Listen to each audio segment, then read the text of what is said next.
الحمد لله وكفى وسلام على عباده الذين اصطفى أما بعد أعوذ بالله من الشيطان الرجيم بسم الله الرحمن الرحيم ظهر الفساد في البر والبحر بما كسبت أيدي الناس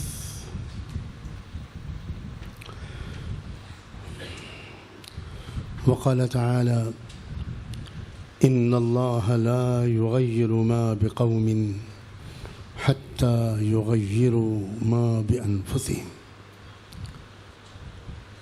وإذا أراد الله بقوم سوءا فلا مرد له وما لهم من دونه من وال.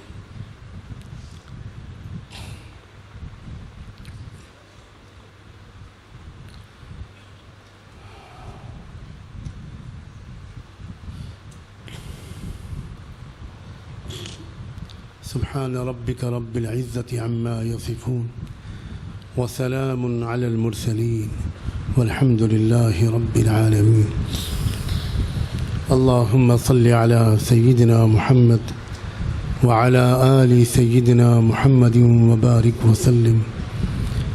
اللهم صل على سيدنا محمد وعلى آل سيدنا محمد وبارك وسلم. اللهم صل على سيدنا محمد وعلى آل سيدنا محمد وبارك وسلم.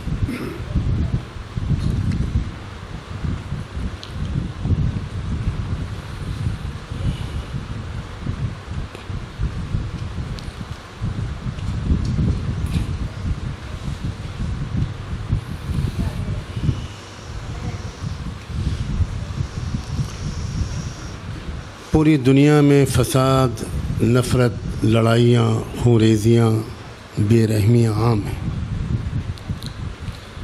ہر طرف بے سکونی، بے چینی، اضطراب. نہ گھر کے اندر سکون، نہ گھر کے باہر سکون.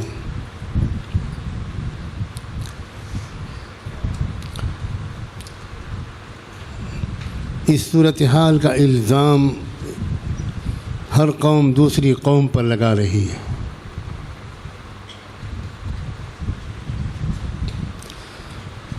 مسلمان کہتے ہیں کہ اس کی ذمہ داری غیر مسلم قوموں پر ہے.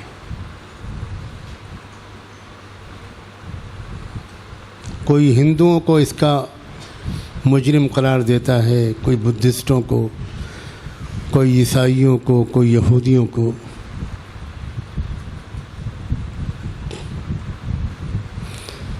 غیر مسلم قومیں پوری دنیا کی بدامنی اور لاقانونیت کا الزام مسلمانوں کو کے سر پر ڈال دیں.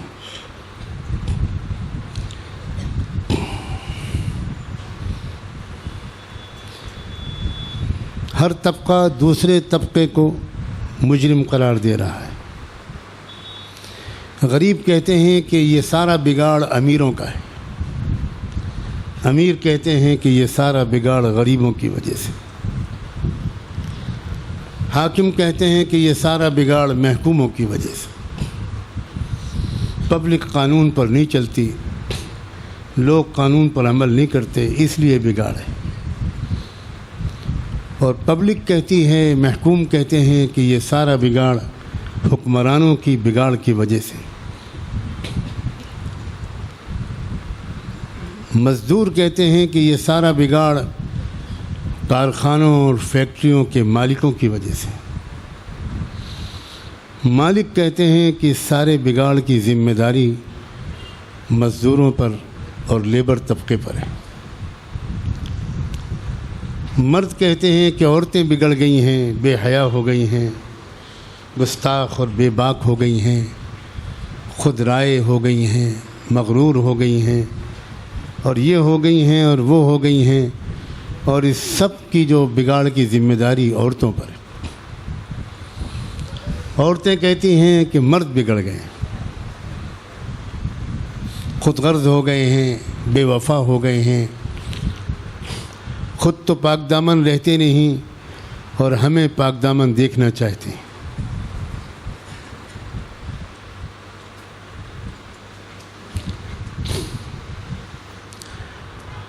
حالانکہ حقیقت یہ ہے کہ اصل قصہ یہ ہے کہ آج کا انسان بگڑ گیا ہے۔ وہ انسان چاہے مسلمان ہو چاہے غیر مسلم ہو، غریب ہو یا امیر ہو، مرد ہو یا عورت ہو، جوان ہو یا بوڑھا ہو، حاکم ہو یا محکوم ہو، پڑھا لکھا ہو یا بے پڑھا لکھا ہو، کسان ہو، شہر کا ہو یا دیہات کے رہنے والا ہو، آج کا اصل مسئلہ یہ ہے کہ انسان بگڑ گیا ہے۔ ظہر الفساد فی البر والبحر بما کسبت ایدی الناس۔ اللہ نے قرآن مجید میں اس دور کا نقشہ کھینچتے ہوئے جس دور میں کہ قرآن اترنا شروع ہوا تھا اور جس دور میں انسان کو بنانے کی محنت لے کر رحمت دو عالم صلی اللہ علیہ وآلہ وسلم بھیجے گئے تھے، اس دور کا نقشہ کھینچتے ہوئے اللہ نے فرمایا ہے کہ بگاڑ اور فساد چھا گیا ہے، خشکی میں بھی اور سمندروں میں بھی، اور یہ اس لیے چھایا ہے کہ انسانوں کے اعمال بگڑ گئے ہیں۔ یہ نہیں کہا کہ بما کسبت ایدی المشرکین، یہ نہیں کہا کہ بما کسبت ایدی النصارى، یہ نہیں کہا کہ بما کسبت ایدی الیہود،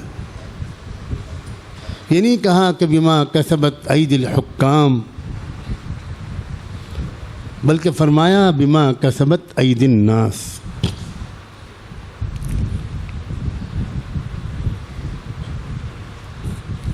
اللہ بندوں سے انصاف کرنا چاہتے، بندوں کو انصاف کرنا سکھاتا ہے تو خود سب سے پہلے انصاف کی مثال دکھاتا ہے۔ بہت آسان ہے ایک دوسرے کو الزام دے دینا، صدیاں گزر جائیں اور قومیں ایک دوسرے کو الزام دیتی رہیں گی، بگاڑ بڑھتا ہی چلا جائے۔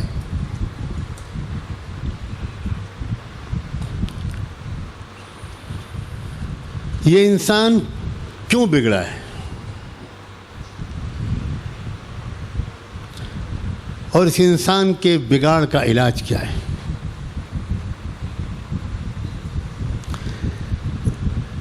انسان کی جب توجہ ماں سوائے انسان کی طرف بڑھ جاتی ہے اور اپنی طرف سے توجہ ہٹ جاتی ہے تو یہ انسان بگڑ کر رہتا ہے۔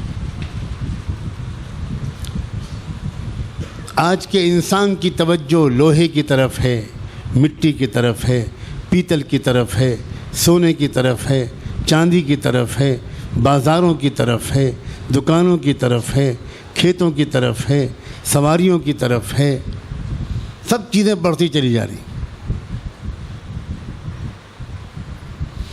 انسان کی توجہ پہاڑوں کی طرف ہے، سمندروں کی طرف ہے، دریاؤں کی طرف ہے، درختوں کی طرف ہے، چھوٹی سے چھوٹی چیز کی طرف ہے، اور انسان کی محنتیں انہی چیزوں پر ہو رہی ہیں۔ کوئی لوہے میں لگا ہے، کوئی مٹی میں لگا ہے، کوئی لکڑی میں لگا ہے، کوئی زمین میں لگا ہے، کوئی دریا میں لگا ہے، کوئی سمندر میں لگا ہے، کوئی دکان میں لگا ہے، کوئی کھیت میں لگا ہے۔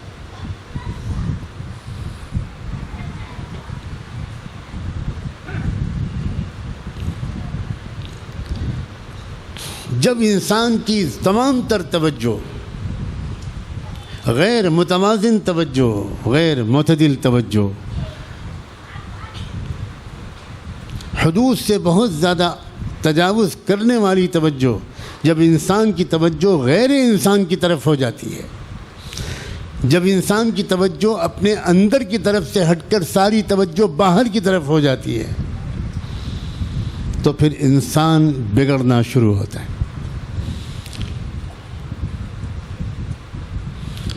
انسان کبھی نہیں سدھر سکتا اگر اس کی تمام تر توجہ باہر کی طرف ہو۔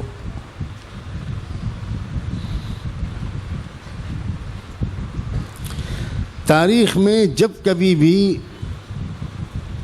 وہ موڑ آیا ہے وہ دور آیا جب کہ انسانوں کی توجہ باہر کی طرف ہو گئی، انسان کے علاوہ اور چیزوں کی طرف ہو گئی۔ لاکھوں مخلوقات ہیں اللہ کی،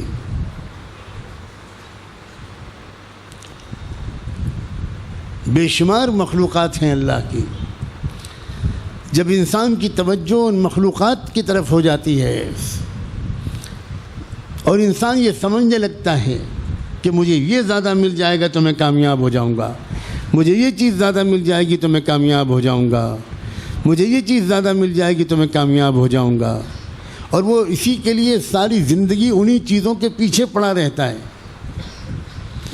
تو اس کا ایک نتیجہ یہ لازمی نکلتا ہے کہ انسان، اصلی انسان بگڑتا چلا جاتا ہے۔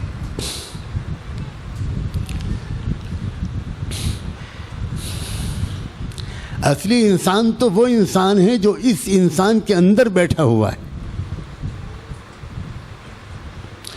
اور اس اصلی انسان کی ترقی، اس اصلی انسان کی راحت، اس اصلی انسان کا چین، اس اصلی انسان کی تندرستی، اس اصلی انسان کی صحت، اس اصلی انسان کی خوشی اور مسرت نہ کپڑوں سے ہے، نہ روٹی سے ہے، نہ بوٹی سے ہے، نہ مکان سے ہے، نہ سواریوں سے ہے۔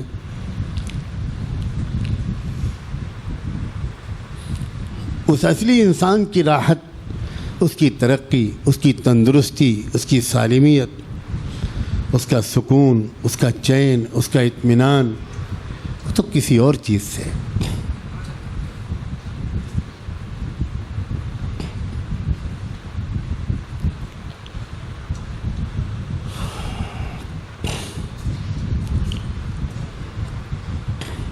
یا ایھا الانسان ما غرک بربک الکریم الذی خلقک فسواک فعدلک وفی ای صورت ما شاء رکبک۔ اللہ تعالیٰ کہتے ہیں اے انسان، تجھے تیرے کریم رب کے بارے میں کس چیز نے دھوکے میں مبتلا کر دیا؟ کریم رب، کریم اس ذات کو کہتے ہیں جو بن مانگے دے اور ضرورت سے زیادہ دے۔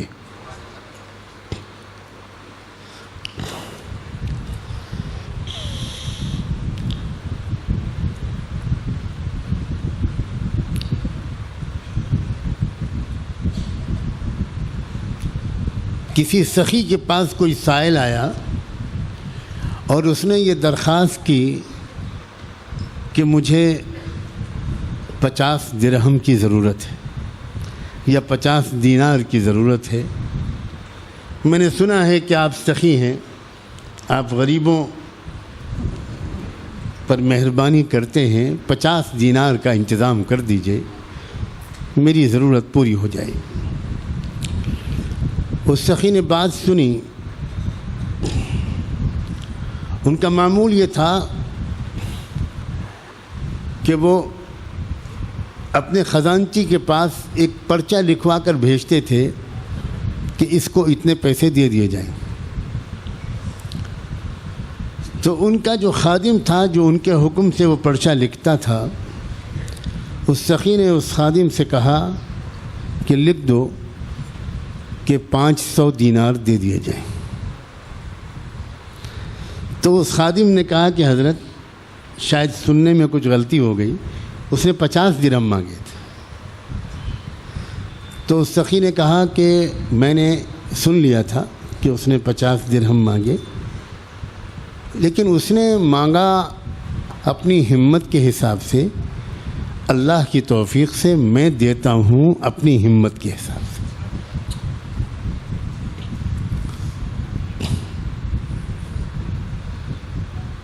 اللہ کریم ہے،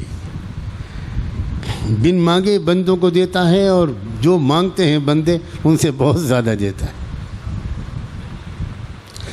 یہ تو مانگتے ہوئے ہم خود ڈرتے ہیں، ہم خود اپنے حساب سے مانگتے ہیں۔ میں کئی بار وہ واقعہ سنا چکا ہوں، وہ لطیفہ نہیں ہے، واقعہ ہے کہ کوئی شخص بیت اللہ کے سامنے بہت تڑپ تڑپ کر دعائیں مانگ رہا تھا، اور مانگتے مانگتے اس کی آواز لوگوں کے جو پاس میں بیٹھے تھے ان کے بھی کان میں پڑنے لگی۔ وہ اللہ سے مانگ رہا تھا، اللہ مجھے 28 کروڑ روپے دے دیجیے۔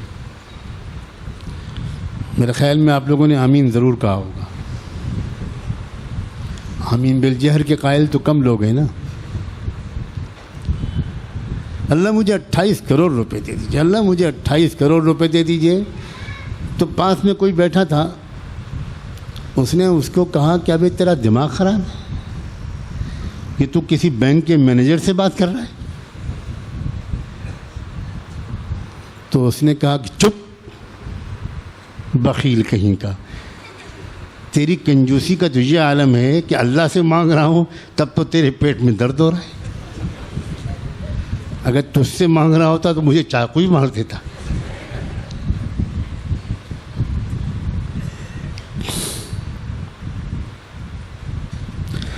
یا ایھا الانسان ما غرک بربک الکریم، اے انسان تجھے تیرے کریم رب کے بارے میں کس چیز نے مغالطے میں ڈال رکھا ہے، دھوکے میں ڈال رکھا ہے؟ الذی خلقک، جس نے تجھ کو پیدا کیا، فسواک وعدلک، سواک، بہترین بہت متوازن وجود بخشا، خوبصورت شاندار ایک وجود اور ایک حیثیت دی۔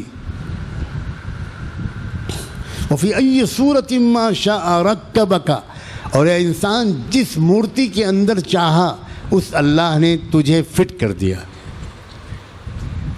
یہ آیت صاف بتا رہی ہے کہ یہ جو ہمارا جسم ہے یہ اصلی انسان نہیں ہے، اس انسان کے اندر جو روح فٹ کی گئی ہے وہ اصلی انسان ہے۔ جب جب انسان کی توجہ اس روح کی طرف سے ہٹی ہے، اس اصلی انسان کی طرف سے ہٹی ہے، اور اس انسان کے سوا کسی چیز کی طرف بھی انسان کی توجہ گئی ہے، وہ بھلے اپنے جسم کی طرف گئی ہو، بھلے اپنے جسم کو بھرنے والی غذا کی طرف گئی ہو، اس جسم کا تو یہ حال ہے کہ وہ غذا جب تک باہر رہتی ہے بڑی خوشبودار رہتی ہے۔ کیا خوشبو آتی ہے بریانی میں، لکھنؤ اور حیدرآباد کی بریانی میں۔ یہ لوگ ذرا پریشان ہوں گے اور جلدی سے اٹھ کے بھاگیں گے۔ کیا خوشبو آتی ہے شامی کباب میں، ذرا لالچ تو دلاؤں آپ۔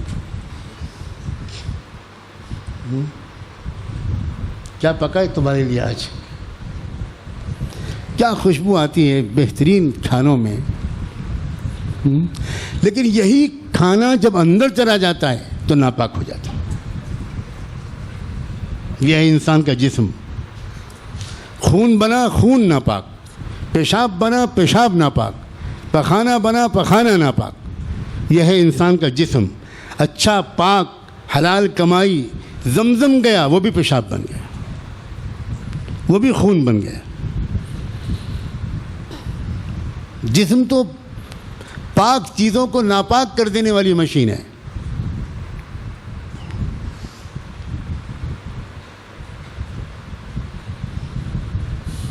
اصل انسان یہ جسم نہیں ہے۔ ساری دنیا کی انسانوں کی توجہ اس اصلی انسان کی طرف سے ہٹ چکی ہے آج۔ جو مندر میں جاتے ہیں ان کی بھی توجہ ہٹ چکی، اور جو مسجد میں آتے ہیں ان میں سے بھی اکثر کی توجہ ہٹ چکی۔ اوپر اوپر کا اسلام اندر سے انسان کو بدل نہیں پاتا۔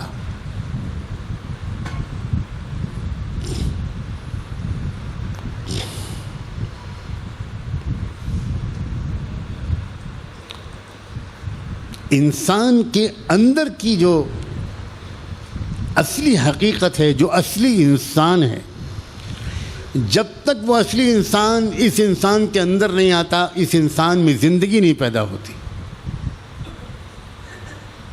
ماں کے پیٹ میں جو بچے کا جسم بنتا ہے وہ 4 مہینے تک جب اس کے بعد اس کے اندر روح پڑتی ہے تب اس انسان کے اندر زندگی آتی ہے، اور جب بھی اس انسان کے اندر سے وہ روح نکال لی جاتی ہے یہ انسان مردہ قرار دے دیا جاتا ہے۔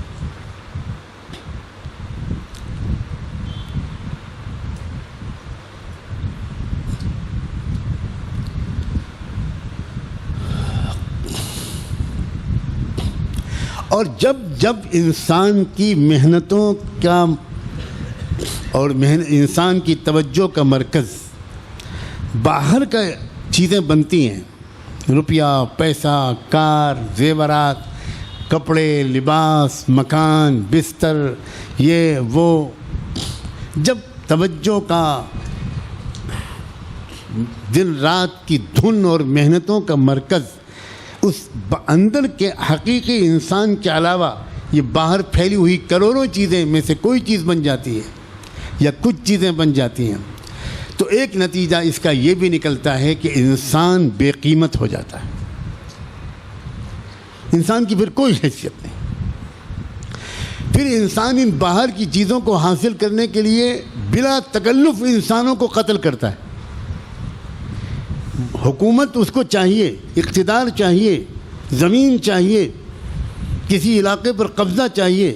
اب اگر اس علاقے پر قبضہ لاکھوں کو قتل کیے بغیر نہیں ہو سکتا تو بلا تکلف لاکھوں کو وہ قتل کرتا ہے، اس لیے کہ انسان قیمتی نہیں ہے، وہ زمین قیمتی ہے جہاں وہ انسان بستے ہیں۔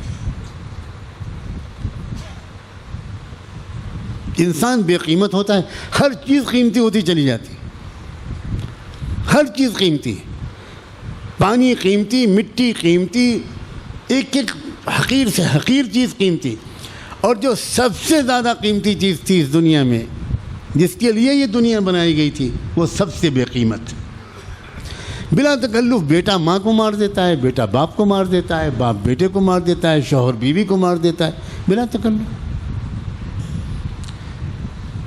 ایک قوم دوسری قوم کو پر چڑھائی کرتی ہے، قوم دوسری قوم کو ستاتی ہے، کیوں؟ تہ کے اندر جائیں ہم۔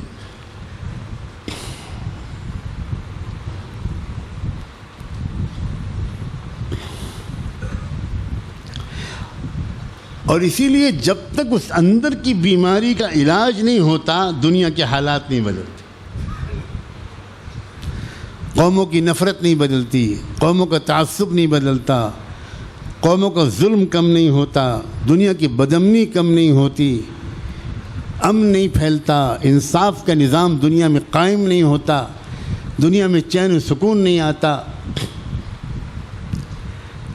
جب انسان اصلی انسان پر محنت شروع کرتا ہے، اپنے اندر کے اصلی انسان کو جھانک کر دیکھنے کا عادی بن جاتا ہے، اور دوسروں کے اندر کے انسان پر نظر ڈالتا ہے، دوسروں کے اندر کے انسان پر محنت کرتا ہے، وہ دوسروں کے قالین کو نہیں دیکھتا، وہ دوسروں کی سواریوں کو نہیں دیکھتا، وہ دوسروں کے زیورات کو نہیں دیکھتا، وہ دوسروں کے تخت و تاج کو نہیں دیکھتا،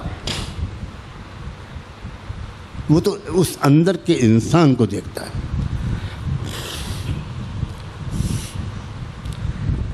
اور جب انسان کی نظر، انسان یہ فن سیکھ لیتا ہے، یہ سلیقہ سیکھ لیتا ہے، اس کے دل اور دماغ کی توجہ کا رخ بدل جاتا ہے، قبلہ بدل جاتا ہے، اور وہ اپنے اندر کے انسان کو دیکھنا شروع کر دیتا ہے، اور دوسروں کے اندر کے انسان کو بھی دیکھنے کا سلیقہ سیکھ لیتا ہے، تو اس کے اندر ایک تبدیلی شروع ہوتی ہے،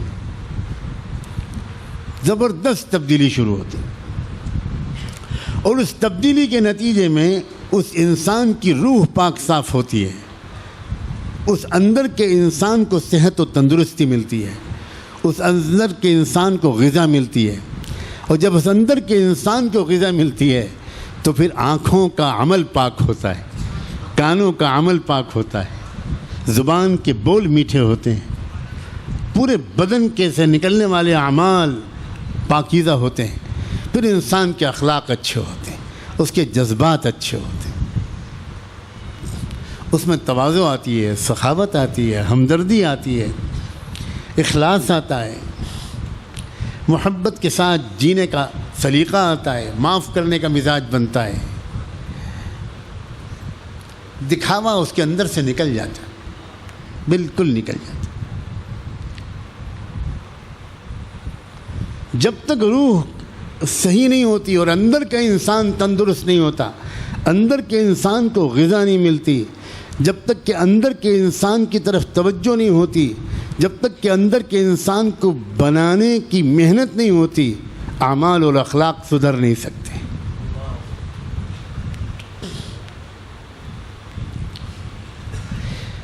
لوگوں، یہ تو اللہ کا فضل ہے کہ آپ انشاءاللہ وہ لوگ ہیں کہ جن کے اندر اپنی اصلاح کا کچھ شوق آ گیا ہے، الحمدللہ ایک فکر آ گئی ہے۔ لیکن اب ضرورت اس بات کی ہے کہ اصلاح کا مطلب سمجھیں، اصلاح کہتے کس کو ہے؟ جب تک ہم اپنی اصلاح کا مطلب نہیں سمجھیں گے تو اس اصلاح کی حاصل کرنے کی کوشش بھی نہیں کریں گے، اور اس کے نتیجے میں برسہ برس خانقاہوں میں آنے کے باوجود، برسہ برس جماعتوں میں نکلنے کے باوجود ہماری اصلاح نہیں ہو پائے۔ کیا مطلب ہے اصلاح کا؟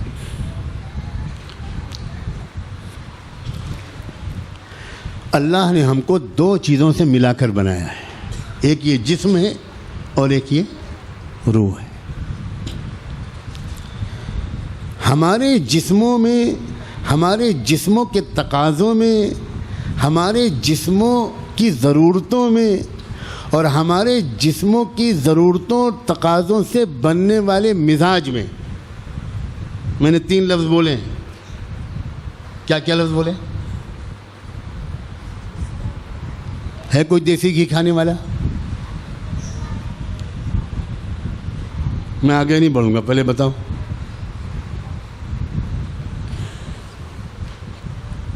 کیوں بھائی؟ بچے بتا دیں گے انشاءاللہ۔ کیا لفظ بولے بولے؟ یہ میں جگانے کے لیے کہتا ہوں، بیچ میں سب سو جاتے ہیں، آنکھیں تو کھلی رہتی ہیں لیکن سو رہے ہوتے ہیں۔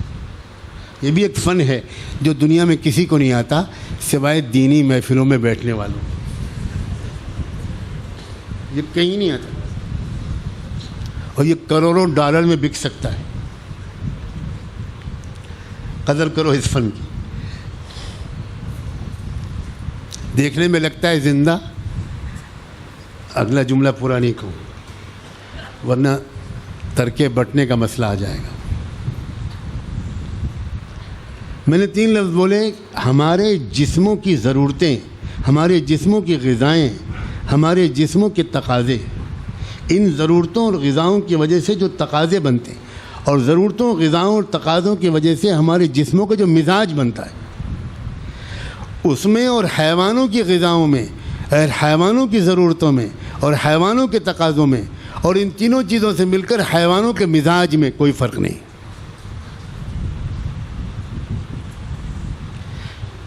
جس انسان کا جسم طاقتور ہوتا ہے، ساری توجہ جسم پر ہوتی ہے اور روح کو بالکل بھول جاتا ہے، وہ نظر انداز کر دیتا ہے، اس انسان کی ضرورتیں بھی حیوانوں والی، غذائیں بھی حیوانوں والی، تقاضے بھی حیوانوں والے اور مزاج بھی حیوانوں والا۔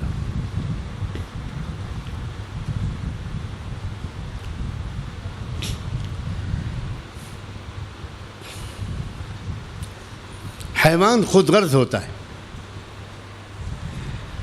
اس کو اپنا مطلب پورا ہونا چاہیے، باقی کسی کو کیا نقصان پہنچتا ہے اس سے اس کو کوئی مطلب نہیں۔ وہ کبھی کسی سبزی کے ٹھیلے پر منہ مارنے سے پہلے دارالفتہ سے فتویٰ نہیں پوچھتا۔ کبھی کسی گائے کو پوچھا ہے، دیکھا ہے کہ وہ فتویٰ پوچھے؟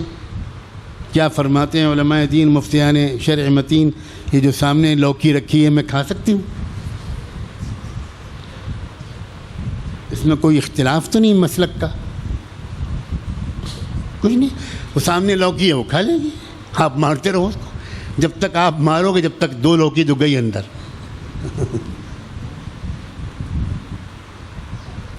یہی مزاج اس انسان کا بنتا ہے جس کی حیوانیت غالب ہو جاتی ہے. بالکل یہی ہے مزاج. وہ چور بھی بنتا ہے, وہ ڈاکو بھی بنتا ہے, وہ دھوکہ بھی دیتا ہے, وہ رشوت بھی لیتا ہے, وہ حق بھی مارتا ہے, وہ غبن بھی کرتا ہے, وہ کرپشن بھی کرتا ہے. اس کو بالکل خیال نہیں ہوتا کہ کسی کا دکھ پہنچے گا, کسی کو نقصان پہنچے گا. کیوں نہیں خیال ہوتا؟ اس لیے کہ وہ حیوانیت غالب ہو چکی. اس لیے نہیں کرتا وہ کہ اس کو مسئلہ معلوم نہیں ہے, اس لیے کرتا ہے کہ اس کی حیوانیت غالب. دوسری لڑکیوں, دوسری عورتوں کو للچائی ہوئی نظر سے دیکھنے والا انسان وہی انسان ہوتا ہے, رب کعبہ کی قسم وہی انسان ہوتا ہے جس کے اوپر حیوانیت غالب ہے. بالکل. اکثر جانوروں کے اندر یہ تمیز نہیں ہوتی کہ یہ میری بیوی ہے کہ نہیں. کبھی بکرے بکری کا نکاح ہوا ہے؟ کوئی ہے گواہ اس میں؟ النکاح من سنتی. کبھی کتے کتیا کی شادی ہوئی؟ ہر کتا ہر کتیا پر للچائی ہوئی نظر ڈالتا ہے, ہر گدھا ہر گدھی پر للچائی ہوئی نظر ڈالتا ہے. ہنسنے کی بات نہیں ہے, رونے کی بات ہے. جس مرد کی, جس نوجوان لڑکے کی نظر دوسری لڑکی اور عورت پر پڑتی ہے وہ گدھا اور کتا ہو سکتا ہے, انسان نہیں ہو سکتا. ان ہم الا کالانعام بل ہم اضل سبیلا. قرآن نے یوں ہی اعلان کر دیا کہ یہ جانوروں کی طرح ہیں, بلکہ جانوروں سے بھی زیادہ بدتر ہے. یہ حیوانیت ہے. کسی پر ظلم کرنے والا انسان نہیں ہو سکتا. سانپ ڈستا ہے, کیا سانپ ڈس کر اس کو کھاتا ہے؟ سانپ تو ڈستا اس لیے ہے کہ اس سانپ کو ڈسنے میں مزہ آتا ہے, اور سامنے تڑپتے ہوئے انسان کو دیکھنے میں مزہ آتا ہے. ورنہ سانپ انسان کا نہ خون پیتا ہے, نہ انسان کا گوشت کھاتا ہے, کچھ بھی نہیں کرتا. کھا کے ڈس کے بھاگ جاتا ہے. اب تڑپتے رہو تم. یہ حیوانیت کا بدترین درجہ ہے. بچھو ڈستا ہے, کھاتا کچھ نہیں, پیتا کچھ نہیں. شیر اگر کسی کو مارتا ہے تو اس کو کھاتا تو ہے. شیر کی حیوانیت بدترین درجے کی نہیں ہے, سانپ اور بچھو کی حیوانیت بدترین درجے کی ہے. جب انسان اپنی روح پر محنت ختم کرتا ہے, اندر کے انسان کو بھول جاتا ہے, اس کا تذکرہ ہی نہیں ہوتا. ساری فکر, ساری محنت, ہر طرف چرچا, ہر طرف اشتہار, ہر اخبار کی خبر بس باہر کے انسانوں کے بارے میں ہے, تو اچھے بھلے انسان کی توجہ بھی ادھر سے ہٹ جاتی ہے. اور جب اندر سے ہٹ جاتی ہے, اندر کی طرف سے توجہ, تو یہ انسان حیوان بنے بغیر نہیں رہ سکتا. چاہے وہ سید خاندان میں پیدا ہوا ہو, چاہے وہ کسی عالم کا صاحبزادہ ہو, چاہے اس کے گھر میں 15 حافظ قرآن ہو, لیکن یہ انسان حافظ بن کے رہے گا, اس لیے کہ اس کے اندر کے اصلی انسان کی طرف اس کی توجہ ہٹ گئی. آج کا اصل مسئلہ یہ ہے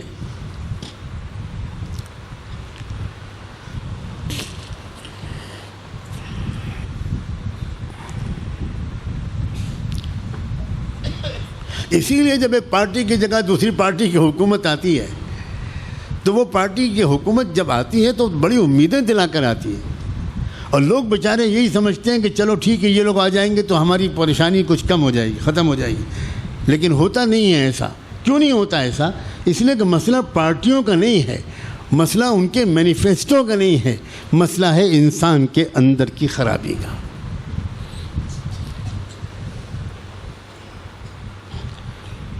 تو حقیقی اصلاح کا مطلب میں سمجھانے کی کوشش کر رہا ہوں.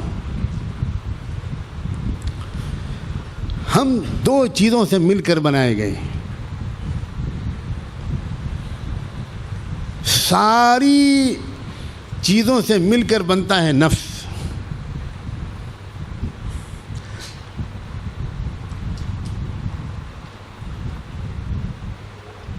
لوہے کا کوئی اثر روح پر نہیں ہوتا, سونے کا کوئی اثر روح پر نہیں ہوتا, پیتل کا کوئی اثر روح پر نہیں ہوتا, چاندی کا کوئی اثر روح پر نہیں ہوتا. روح پر اثر ہوتا ہے اعمال کا.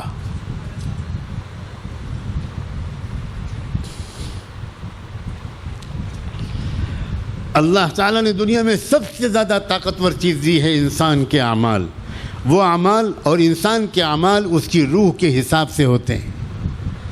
جیسی روح ہوگی ویسے اس کے اعمال اور اخلاق ہوں گے. اصلاح کا اصلی مطلب یہ ہے کہ ہماری اندر کی جو روح ہے، جو اندر کا اصلی انسان ہے، وہ سدھر جائے. یہ ہے اصلاح. ہمارا وجود کا جو روحانی پہلو ہے، جو نورانی پہلو ہے، جو ملکوتی پہلو ہے، جو آسمانی حصہ ہے ہمارے وجود کا، جو آسمان سے فرشتے کے ذریعے آیا اور آسمان پہ واپس جانا ہے اس کو فرشتے کے ذریعے، اس حصے کا نہ روح زمین سے تعلق، نہ آسمان سے تعلق، نہ پہاڑوں سے تعلق، نہ سمندروں سے تعلق، نہ کھیت سے تعلق، نہ باغات سے تعلق، نہ کسی چیز سے تعلق. وہ تو کوئی انسان اس کو دیکھ ہی نہیں سکتا. ایک فرشتہ لایا، چپکے سے لا کر وہ روح کو فٹ کر گیا، اور وہی فرشتہ آئے گا چپکے سے اور وہ لے کے چلا جائے گا. وہ تو روح جہاں سے آئی تھی وہیں واپس جائے گی. 1000 لوگ اس روح کو روکنے کی کوشش کریں، دنیا بھر کے ڈاکٹر لگ جائیں، دنیا بھر کی مشینیں استعمال ہوں، روح کو آج تک روکا نہیں جا سکا.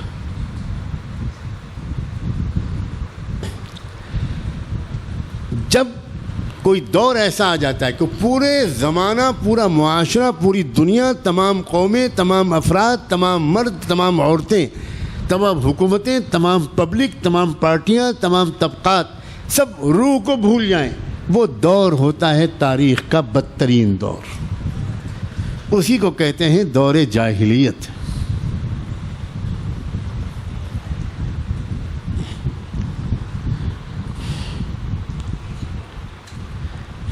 اصلاح کا مطلب سمجھ کر تب اصلاح کی طرف قدم بڑھاؤ.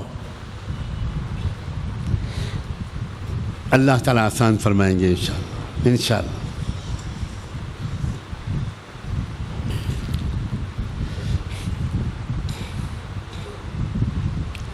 جب انسان کی روح سدھر جاتی ہے نا، روح پاکیزہ ہو جاتی،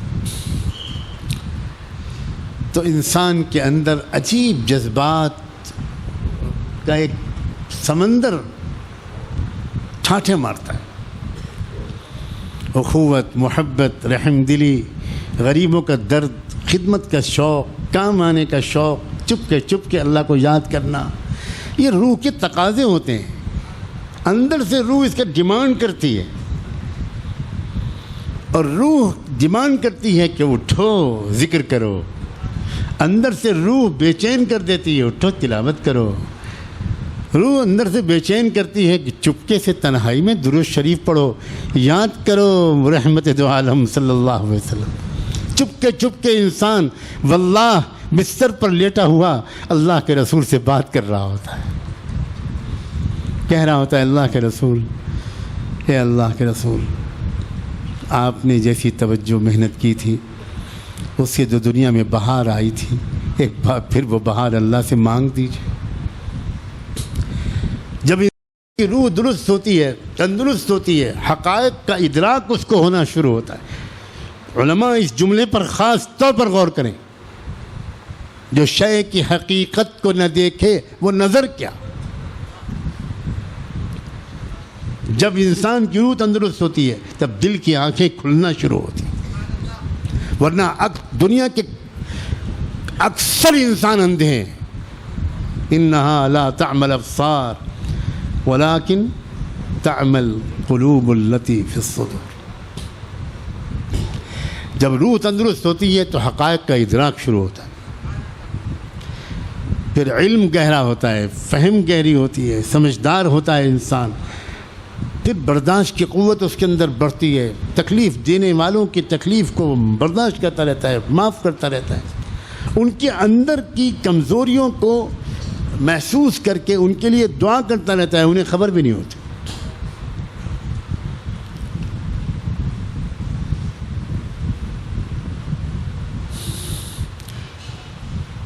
ابھی بچوں نے حضرت خدیجہ کا واقعہ سنایا کہ انہوں نے تسلی دی حضور پاک صلی اللہ علیہ وسلم کو،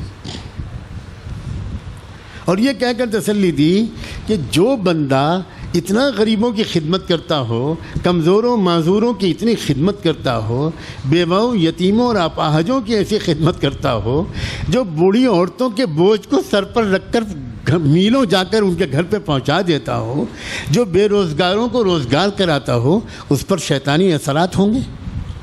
یہ میں نہیں مان سکتی۔ اب بتاؤ حضرت خدیجہ کس بزرگ سے بیعت تھیں؟ اب بتاؤ حضرت خدیجہ نے کون سے 4 مہینے اس سال لگایا تھا؟ حضرت خدیجہ یہ جملہ اس وقت کہہ رہی ہیں جبکہ پہلی مرتبہ نبی کی شکل میں محمد رسول اللہ کو دیکھ رہی ہیں، لیکن یہ اس بات کی دلیل ہے کہ حضرت خدیجہ کی روح 100% تندرست تھی۔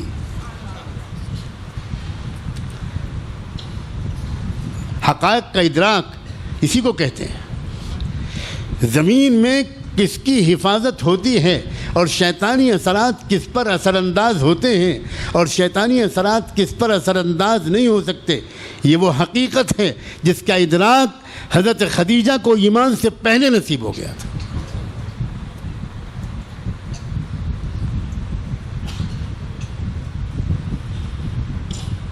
اور ایک جملے میں انہوں نے کہہ دیا کہ انسان کی اس دنیا کے اندر شیطانی اثرات سے مغلوب ہونا یا مغلوب نہ ہونا، اس کا تعلق انسان کے اخلاق سے ہے، اور محمد آپ کے اخلاق ایسے ہیں اس لیے شیطان آپ پر اثر انداز نہیں ہو سکتا۔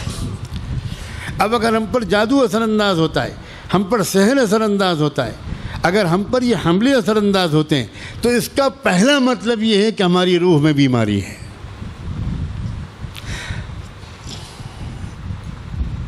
اب اس طرف تو ہماری توجہ ہوتی نہیں کہ ہماری روح کی وہ بیماری دور ہو، ہماری روح کی وہ کمزوری دور ہو، اور ہم دنیا بھر کے دوسرے علاج کر کر کے پوری طرح شفایاب ہونا چاہتے ہیں اور نہیں ہو پاتے۔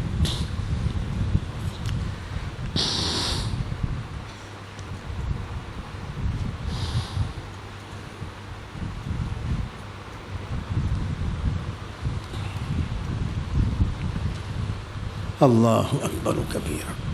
ایک بڑی رکاوٹ ہماری اصلاح کے راستے میں عزیزوں بزرگوں یہ ہے نوجوانوں کہ چونکہ ہم اصلاح کا پورا مطلب نہیں سمجھتے تو تھوڑی سی اصلاح تھوڑی سی ہونے شروع ہوتی ہے، تھوڑی ہماری شکل بدلتی ہے، تھوڑا ہمارا لباس بدلتا ہے تو ہم سمجھنے لگتے ہیں کہ ہماری اصلاح ہو گئی۔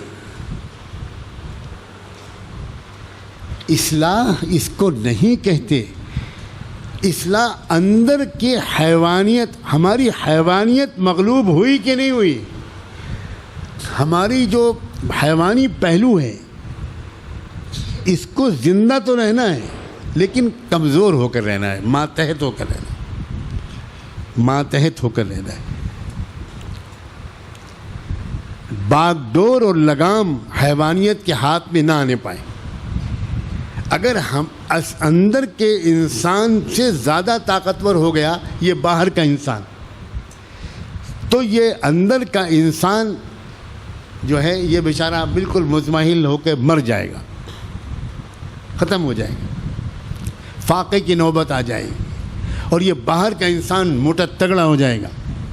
اور یہ جو جسم ہے، کیونکہ میں نے کہا کہ یہ حیوانی جسم ہے، اس کے تقاضے بھی حیوانی، اس کی خواہشات بھی حیوانی، اس کی حرکتیں بھی حیوانی، اس کی غذائیں بھی حیوانی، اس کے مزاج بھی حیوانی، اور بڑھتے بڑھتے انسان کا مزاج حیوانی بنتا ہے۔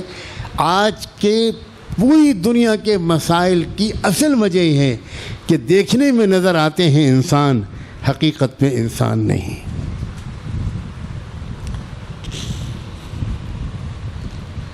ہمارے اسی دور میں خال خال ایسے اللہ والے گزرے ہیں کہ جنہیں وہ اندر کا انسان اپنی آنکھوں سے نظر آتا ہے، اور ایسے انسانوں کے سامنے جاتے ہوئے جان نکلتی ہے۔ اللہ تعالیٰ کی قدرت میں ہے، بالکل اللہ کی قدرت میں ہے۔ اگر ایکس رے کا کیمرہ ہمارے اندر کے جسم کی حقیقت کو دیکھ سکتا ہے تو اللہ والوں کی آنکھ ہمارے اندر کے انسان کو نہیں دیکھ سکتی۔ اللہ کے رسول نے فرمایا اتقوا فراست المؤمن، کامل درجے کے ایمان والے کی فراست سے ذرا ہوشیار رہا کرو، اس لیے کہ وہ اللہ کے نور سے دیکھتا ہے۔ امام ابو حنیفہ رحمۃ اللہ علیہ، ہمارے بچے قدوری میں مسئلہ پڑھ چکے ہوں گے، امام ابو حنیفہ رحمۃ اللہ علیہ سے پوچھا گیا کہ وضو میں جو پانی استعمال ہو کے گرتا ہے یہ پاک ہے کہ ناپاک؟ ارے بھائی اس کو جگا دو بھائی۔ تو امام ابو حنیفہ نے فتویٰ دیا کہ بالکل ناپاک ہے، وضو میں استعمال ہونے والا پانی بالکل ناپاک ہے اور نجاست غلیظہ ہے کہ وہ پانی اگر لگ گیا تو تم ناپاک ہو جاؤ۔ اب حیرت میں رہ گئے لوگ، علماء حیران، شاگرد حیران،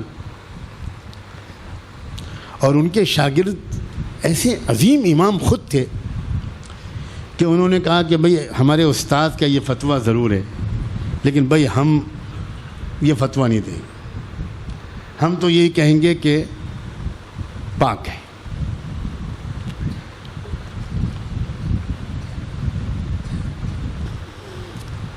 کچھ مدت کے بعد امام ابو حنیفہ نے اپنا فتویٰ بدلا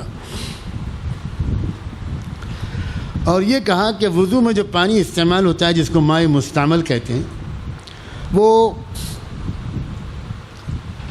ناپاک تو نہیں ہے، لیکن اس سے کوئی پاکی حاصل نہیں کی جا سکتی۔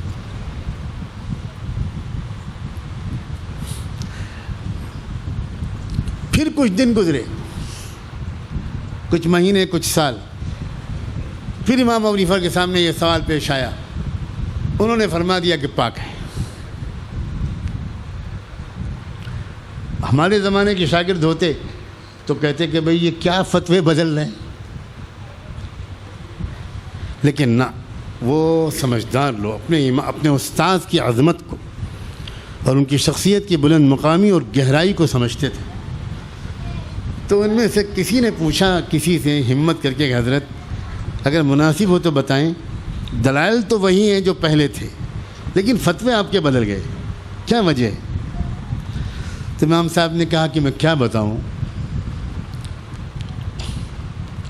مجھے اللہ تعالیٰ نے ایک ایسی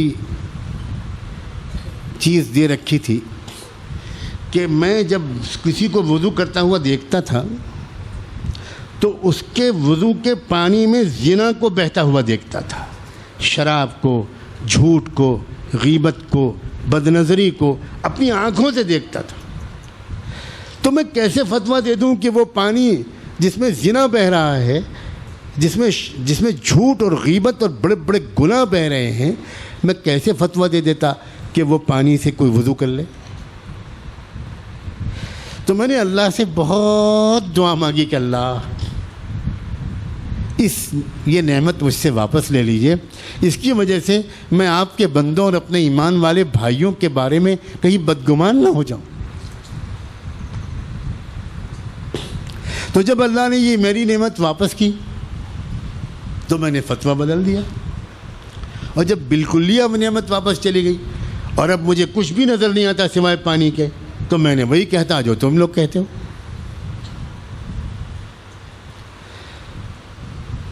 ہمارے ایک دور میں ایک بزرگ گزرے ہیں، ہمارے بزرگوں نے ان کو دیکھا، ان سے استفادہ کیا، حضرت مولانا احمد علی لاہوری رحمۃ اللہ علیہ۔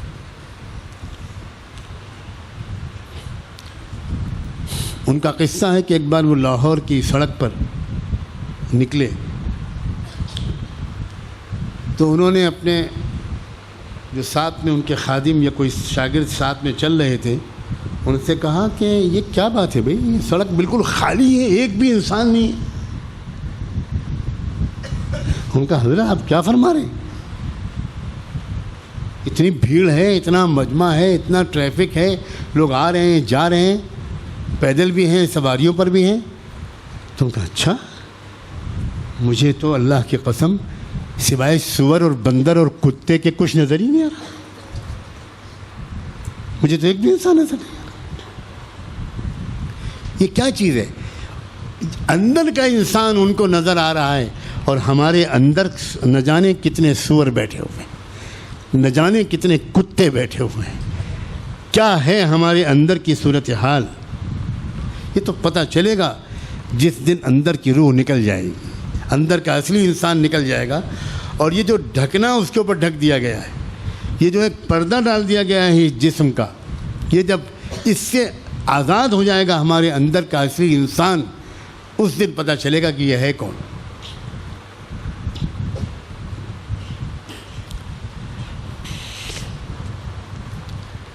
اور انسان صالح اس وقت کہا جا سکتا ہے جب اس کے اندر کا انسان بدل جائے، وہ سنور جائے،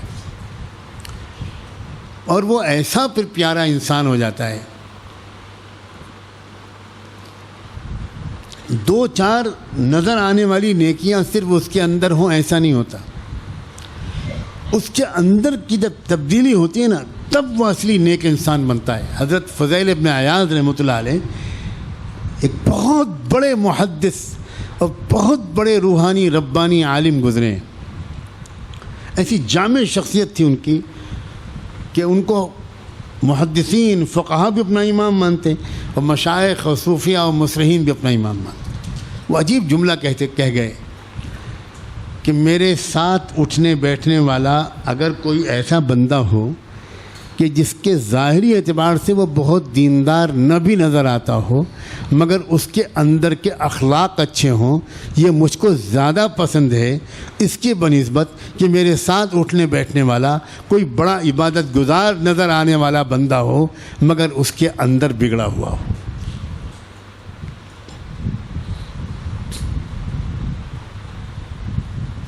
لَأَن يَصْحَبَنِي فَاجِرٌ احب الی من ان یصحبنی عابد۔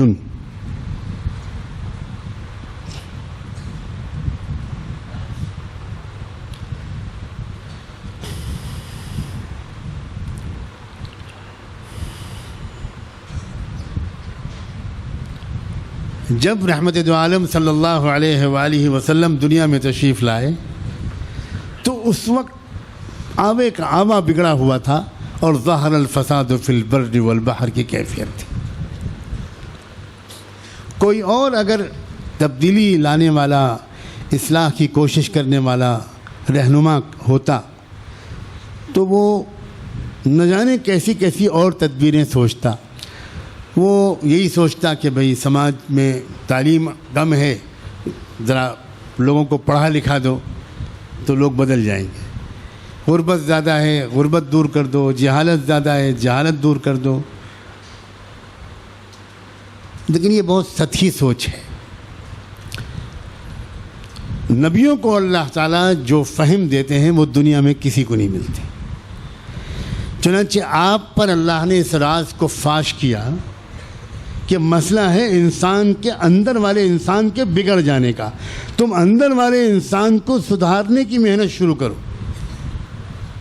اندر والے انسان کو سدھارو، انسانوں کو سمجھاؤ۔ یہ انسان آج دنیا میں سب کچھ جان رہا ہے، خود اپنے کو نہیں پہچان رہا۔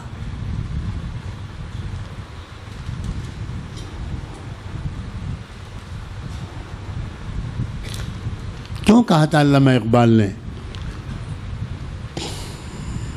اپنے من میں ڈوب کر پا جا سراغ زندگی، اپنے من میں ڈوب کر پا جا سراغ زندگی، تو اگر میرا نہیں بنتا نہ بن اپنا تو بن، تو اگر میرا نہیں بنتا نہ بن اپنا تو بن۔ اے انسان تو اپنے اوپر رحم کر، اپنے اوپر مہربانی کر، تو اپنے اوپر ظلم کر رہا ہے، اپنے پیروں پر کڑہاڑی مار رہا ہے، اپنی دنیاوی زندگی کو بھی چین و سکون سے محروم کر رہا ہے، اور آخرت میں تو خون کے آنسو رونا پڑے گا، خون کے آنسو رونا پڑے گا۔ ایک انسان یہ شکایت کرتا ہے کہ غصہ بہت ہے میرے اندر، میری بیوی بھی مجھ سے پریشان رہتی ہے، میری والدہ بھی مجھ سے پریشان رہتی ہے۔ اب کیسے اس پیارے انسان کو سمجھائیں کہ بھائی میرے عزیز، یہ تو تم کہہ رہے ہو غصہ بہت ہے، اس بات کی دلیل ہے کہ تمہارے اندر کی روح میں خرابی ہے. اس کو لائٹلی مت لو, اس کو ہلکے انداز سے مت لو. یہ اندر کی خرابی کو ٹھیک کرو.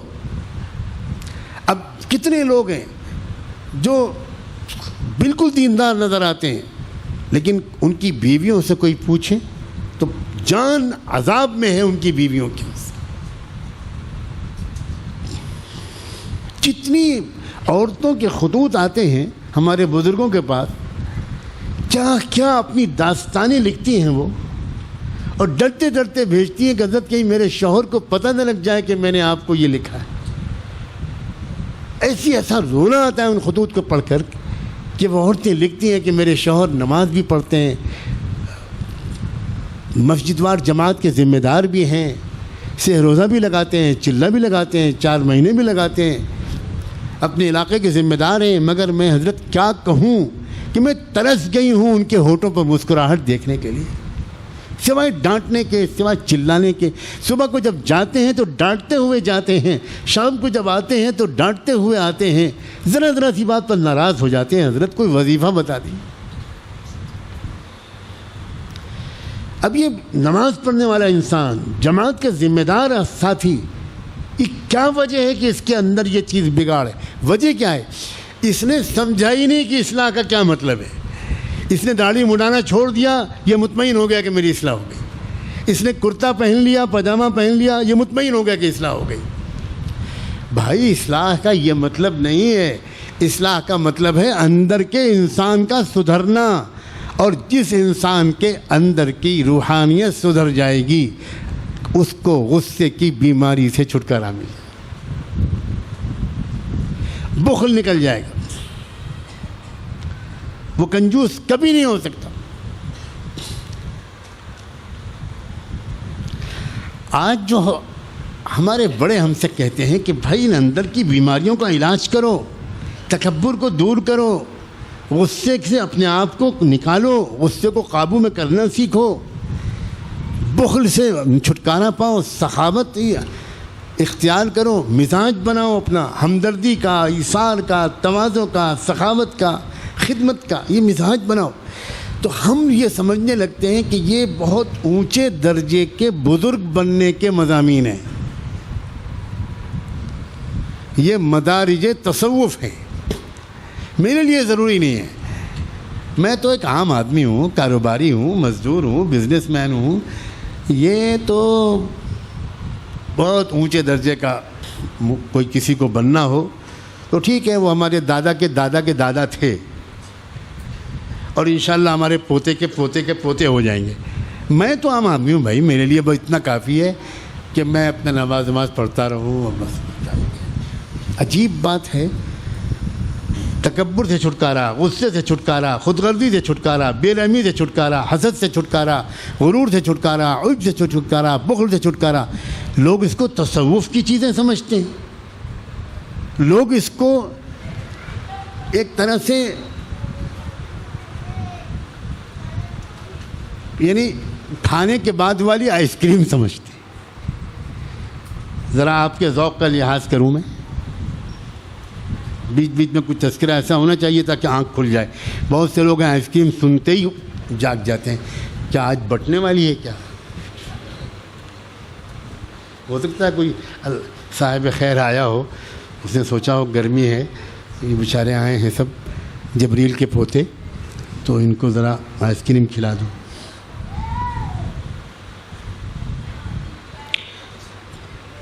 بھائی آئس کریم تو مالداروں کو مبارک ہو, ہم کو تو بھائی یہ کسی طرح سبزی دال مل جائے کسی طرح کافی ہے. یہ اونچے اونچے مضامین تصوف کے, یہ ٹھیک ہے, بزرگوں کو مبارک ہو. ہم عام لوگ ہیں بھائی, ہم کالج کے نوجوان ہیں, ہم کمپیوٹر انجینئر ہیں, ہم آئی ٹی پروفیشنل ہیں, ہم تو ینگ اسٹوڈنٹ ہیں, ہم نوجوان لڑکے لڑکیاں ہیں, ہم تو استاد ہیں, ہم تو ملازم ہیں. ہم سے کیا مطلب ان چیزوں سے؟ عجیب بات ہے, اتنی سنگین غلط فہمی ہے. یہ قومیں قوموں کو کیوں مار رہی ہیں؟ تکبر کی وجہ سے. خون کیوں پھیل رہا ہے؟ ٹکڑے ٹکڑے انسانوں کے کیے جا رہے ہیں, زندہ انسانوں کو آگ پر جلایا جا رہا ہے. کس لیے؟ قوموں کے اندر غرور, تکبر اور ظلم کی بیماری. اور یہ قوموں کی بات میں نے کہہ دی، پھر آپ اپنی طرف سے توجہ نہ ہٹنے دیجیے۔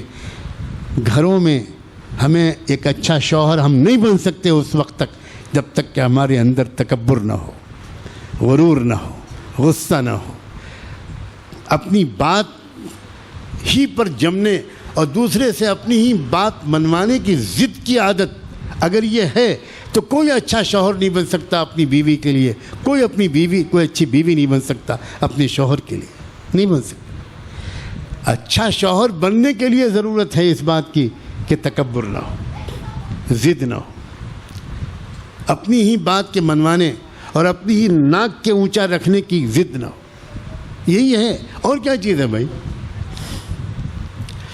قرآن مجید میں جہاں میاں بیوی کے تعلقات کی باریک باریک ہدایات، خوبصورت ہدایات دی گئی ہیں، وہاں اچانک بیچ میں قرآن میں کہا گیا وَمَن یُوقَ شُحَّ نَفْسِهِ فَأُولَٰئِکَ هُمُ الْمُفْلِحُونَ۔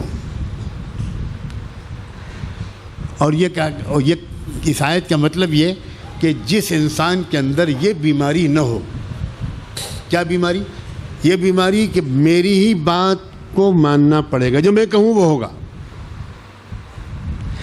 میاں اور بیویوں کے درمیان جو مہابھارت تقریباً ہر گھر میں چل رہی ہے، اس کی کیا وجہ ہے؟ ماشاءاللہ دونوں پٹھان، شوہر بھی کہتا ہے میں کہہ رہا ہوں نا میں شوہر ہوں۔ شوہر ہیں کہ آپ رب العالمین ہیں؟ اب ہیں کون؟ اب میں نے کہہ دیا، میں کچھ نہیں سننا چاہتا۔ اور بیوی نے کہا کہ ٹھیک ہے میں نے بھی کہہ دیا، آپ نے سمجھا کیا ہے؟ ہاں میں کوئی یتیم کی اولاد ہوں؟ ٹھیک ہے اب لے کے آئیے مجھے، میں کیسے دیکھتے ہیں کیسے لے کے آتے ہیں۔ گئی، یہ بھی ماشاءاللہ پی ایچ ڈی اور وہ بھی ایچ پی ڈی۔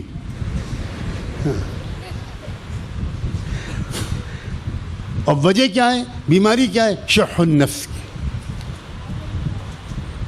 تکبر کی۔ یہ گھر گھر کے مسئلے ہیں بھائی، ہر شخص کے مسئلے ہیں۔ اولاد اور ماں باپ کے درمیان ایک گیپ ہے آج کل، اکثر و بیشتر گھروں میں ایک ہیوج گیپ بنتا جا رہا۔ لڑکا جوان ہوا، اب رات میں دیر سے آتا ہے کہ پاپا جب سو جائیں گے تب میں گھر میں جاؤں۔ اس وقت تک وہ باہر دوستوں کے ساتھ بیٹھا رہتا ہے، موبائل میں لگا رہتا ہے۔ ایک گیپ ہے۔ کیوں گیپ ہے؟ اس کا علاج کیا ہے؟ اس کا علاج یہ ہے کہ کسی عامل کے پاس جاؤ اور ان سے کہو کہ ہمارے ابا کے اوپر شیخ سدو کا اثر ہے۔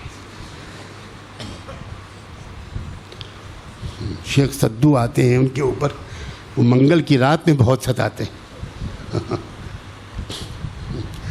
تو ان عامل کو بھی تو اللہ کو روزی دینی ہے نا، تو بیوقوفوں کو تو بھیجنا ہے، اللہ تو رزاق ہے۔ اب وہ بھی جائزہ لے کر کہتے ہیں ہاں ایک شیخ سدو نہیں ہے، یہ تو کئی نسل کے سدو ہیں۔ ہاں بڑا لمبا مسئلہ ہے، بہت پرانا ہے کیس۔ جی ہاں جی حضرت آپ بڑے ماہر آدمی۔ ہاں اچھا، خاندان میں کوئی جھگڑا ہے نا عورت سے؟ کون سا خاندان ہے جہاں کسی عورت سے جھگڑا نہیں؟ ہاں یہ تو بہت گہرے عامل ہیں، انہوں نے تو حاضری کے بغیر پتہ لگا لیا، سب جان گئے یہ۔ ہاں ہاں ہاں ہاں اور بتائیے نا، اور وہ کون ہے کم بخت؟ ہاں وہ چھوٹے قد کی ہے، ہاں چھوٹے قد کی ہے، چھوٹے قد کی۔ ظاہر ہے آپ جب 6.5 فٹ کے ہو تو آپ کے سامنے تو سبھی چھوٹے قد کے۔ لا حول ولا قوت الا باللہ، استغفر اللہ۔ اب آئے تھے آپ علاج کرانے شیخ سدو کا، واپس گئے اپنی بھابھی کی نفرت لے کر، واپس گئے آپ یہ یقین لے کر کہ اب تک تو مجھے شک تھا یہ میری بھابھی ہیں جو سب کرا رہی ہیں، دیکھا۔ اور جاتے ہی آپ نے اپنی بیوی سے کہا تم سچ کہتی تھی، تم تو حضرت خدیجہ کے بعد دوسری سمجھدار عورت ہو۔ 3 تماچے میں اپنے مارتا ہوں کہ میں نے اب تک تمہاری قدر ہی نہ کی۔ تم مجھے بار بار کہتی تھی کہ بھابھی سے ہوشیار رہیے گا، مگر میں نہیں مانتا تھا۔ واقعی مان گیا۔ جب سے ان کی کھلائی ہوئی برفی کھائی ہے نا میرا دماغ خراب ہو۔ وہ تو آج گیا تھا میں پیر کھمن کے پاس، اور وہ ایسا انہوں نے پیر کھمن نے پکڑا میرا چور. اب بتاؤں گا میں انشاءاللہ بھابھی کو بھی اور بھائی کو بھی. اب بتاؤں گا کیا ہے یار, کیا تماشا ہے یہ. کوئی فرق ہے مسلمانوں میں اور غیر مسلموں میں؟ وہ بھی جاتے ہیں اپنے تانترکوں کے پاس, آپ بھی جاتے ہو. میں بالکل منع نہیں کرتا کہ مسنون طریقے پر اللہ کے کلام سے مدد لی جائے, مسنون طریقے پر اللہ کے کلام سے مدد لی جائے. اللہ کے کلام میں یہ تاثیر ہے, لیکن اصل علاج وہ نہیں ہے. اصل مسئلہ یہ ہے کہ یہ سوچو کہ یہ جو ہمارا غرور و تکبر ہے یہ لڑا رہا ہے, یہ بخل لڑا رہا ہے, یہ کنجوسی لڑا رہی ہے,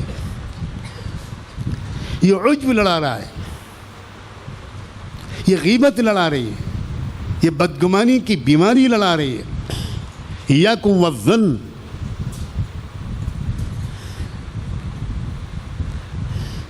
ان چیزوں کی اصلاح کو اگر آپ تصوف کہتے ہو تو کہو. یہ چیزیں ہیں بھائی, بالکل فنڈامنٹل چیزیں, بالکل بنیادی چیزیں. آپ زندگی میں کامیاب نہیں ہو سکتے بحیثیت باپ کے, بحیثیت ماں کے, بحیثیت بھائی اور بہن کے, بحیثیت شوہر اور بیوی کے, بحیثیت ساس اور بہو کے, بحیثیت نند اور بھاوج کے. آپ نہیں کامیاب ہو سکتے اگر ہمارے اندر کے انسان کے اندر کے بگاڑ باقی رہے. یہ ساس بہو پر کیوں ظلم کر رہی ہے, کیوں ستا رہی ہے؟ ساس اور بہو کے جھگڑے کیوں ہیں؟ اس لیے ہے کہ ساس کے اندر خود غرضی ہے, ساس کے اندر کم سمجھی ہے, ساس کے اندر جلد بازی ہے, ساس کے اندر عجب اور کبر ہے, ساس کے اندر غرور ہے. یہ خرابیاں ہیں, اس لیے وہ ظلم کر رہی.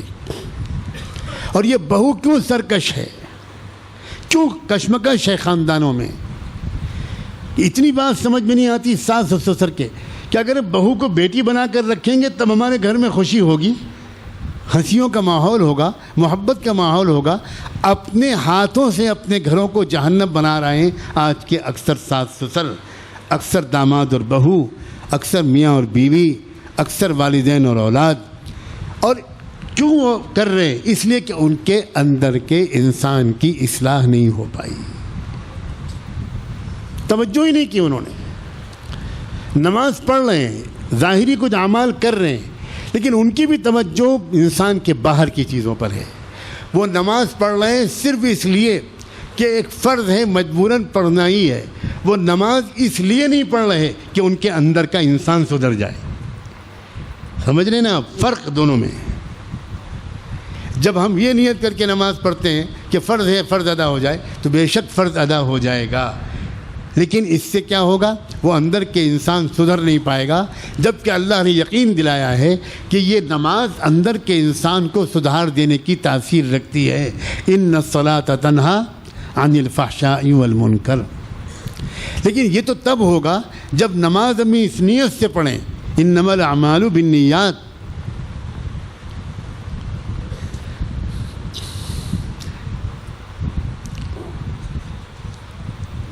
آج کے پوری دنیا کا ماحول, سچی بات, پوری دنیا وہیں پہنچ گئی ہے جہاں سے چلی تھی محمد الرسول اللہ کے دور میں صلی اللہ علیہ وآلہ وسلم.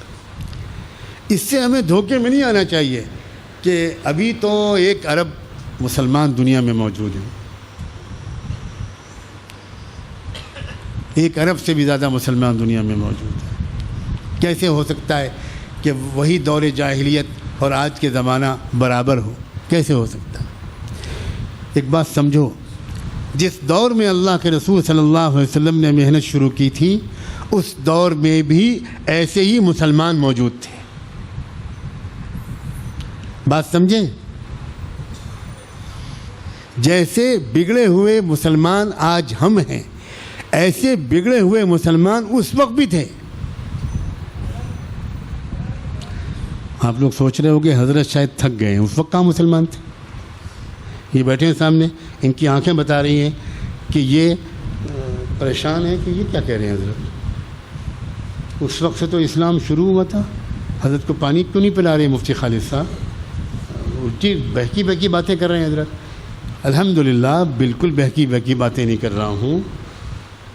میں پھر تیسری بات دہراتا ہوں, اس وقت بھی بگڑے ہوئے مسلمان آج کے بگڑے ہوئے مسلمانوں کی طرح موجود تھے.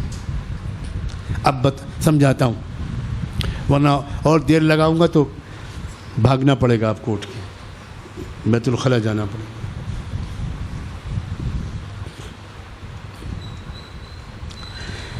جو لوگ نبیوں کو مانتے تھے، تورات اور انجیل کو مانتے تھے، عیسیٰ علیہ السلام کو مانتے تھے، پچھلے نبیوں کو مانتے تھے، آخرت کو مانتے تھے، اللہ کو مانتے تھے، یہ کون لوگ تھے؟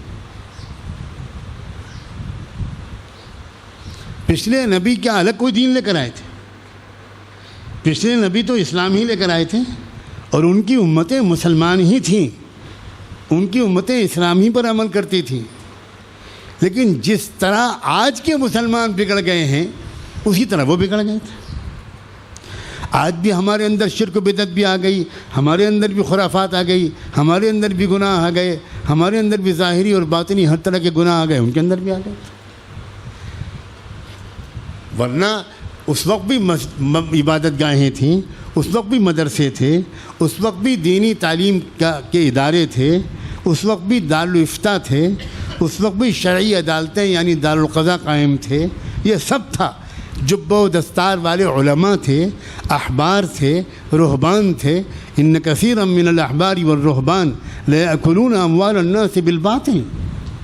اس وقت بھی وعظ و نصیحت کی محفلیں ہوتی تھیں. تبھی تو قرآن نے کہا تھا اتأمرون الناس بالبر وتنسون انفسکم وانتم تتلون الکتاب. تم لوگوں کو نصیحت کرتے ہو اور اپنے کو بھول جاتے ہو.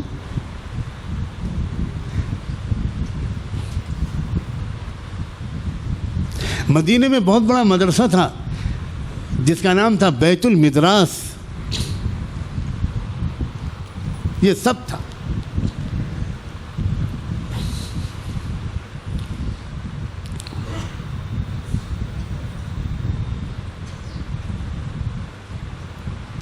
لیکن اللہ کی نظر میں وہ سب بے قیمت تھا، اس لیے کہ وہ سب اوپر اوپر کا تھا، اندر کی طرف سے سب غافل ہو چکے تھے. آج بھی اللہ نہ کرے ایک حد تک وہ صورتحال واپس آ رہے ہیں. اس لیے بھائی وہ مجمع ہمارا اور الحمدللہ بڑی تعداد میں موجود ہے. اتنے بگاڑ کے دور میں بھی جو مجمع اصلاح کی فکر اس کے اندر پیدا ہو گئی ہے، کچھ اس کے اندر شوق پیدا ہو گیا ہے، وہ دین کو سیکھنے اور اپنی اصلاح کے لیے مختلف قسم کی کوششیں کرنا چاہتا ہے، کر رہا ہے. بھاگ بھاگ کر جاتے ہیں لوگ. اسی مجمع سے بڑی امیدیں وابستہ ہیں، اور اسی لیے اسی مجمع سے یہ بات بہت محبت اور اصرار سے کہنے کا دل چاہتا ہے کہ جہاں تک آپ پہنچ گئے ہو اس پر ٹھہرنے کی غلطی مت کرنا.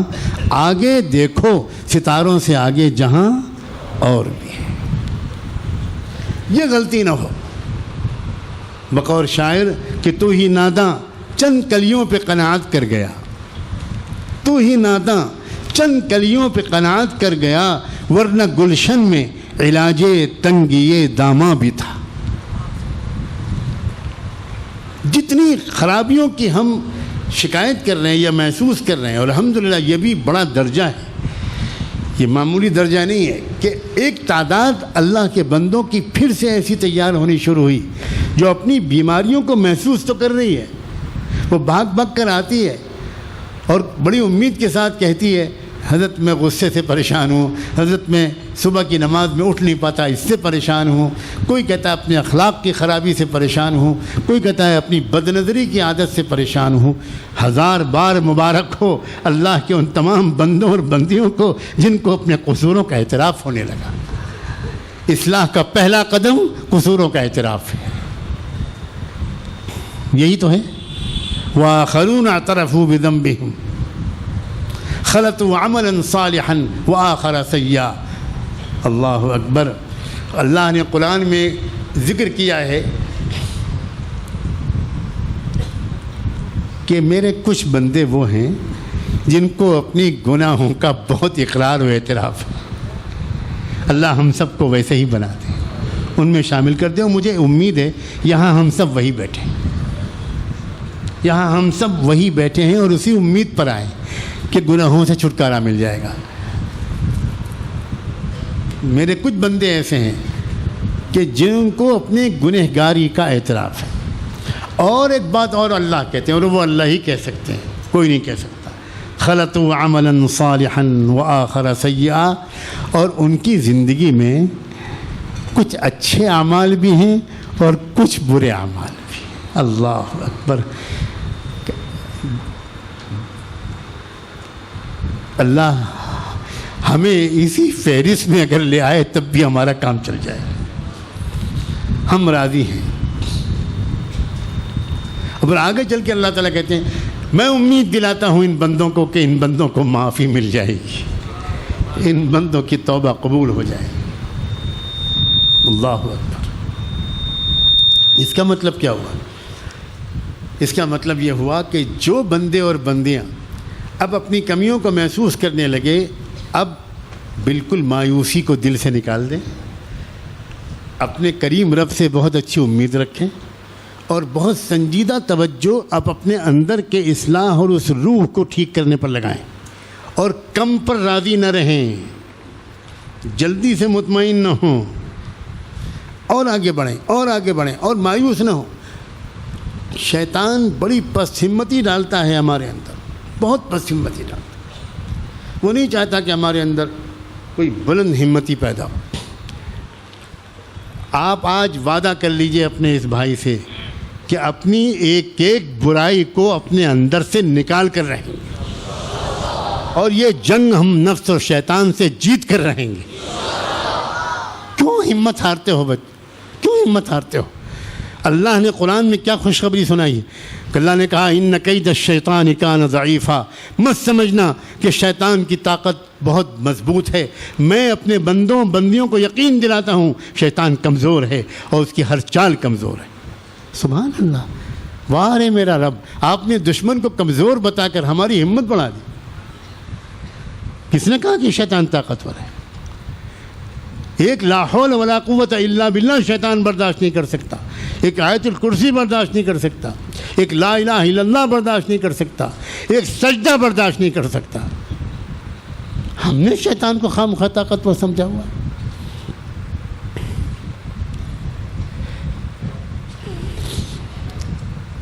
اور اللہ نے تو جو کچھ تھوڑا بہت موقع شیطان کو ہم سے گناہ کرانے کا دے دیا، یہ بھی ہمارے شاید بہت کام آئے گا،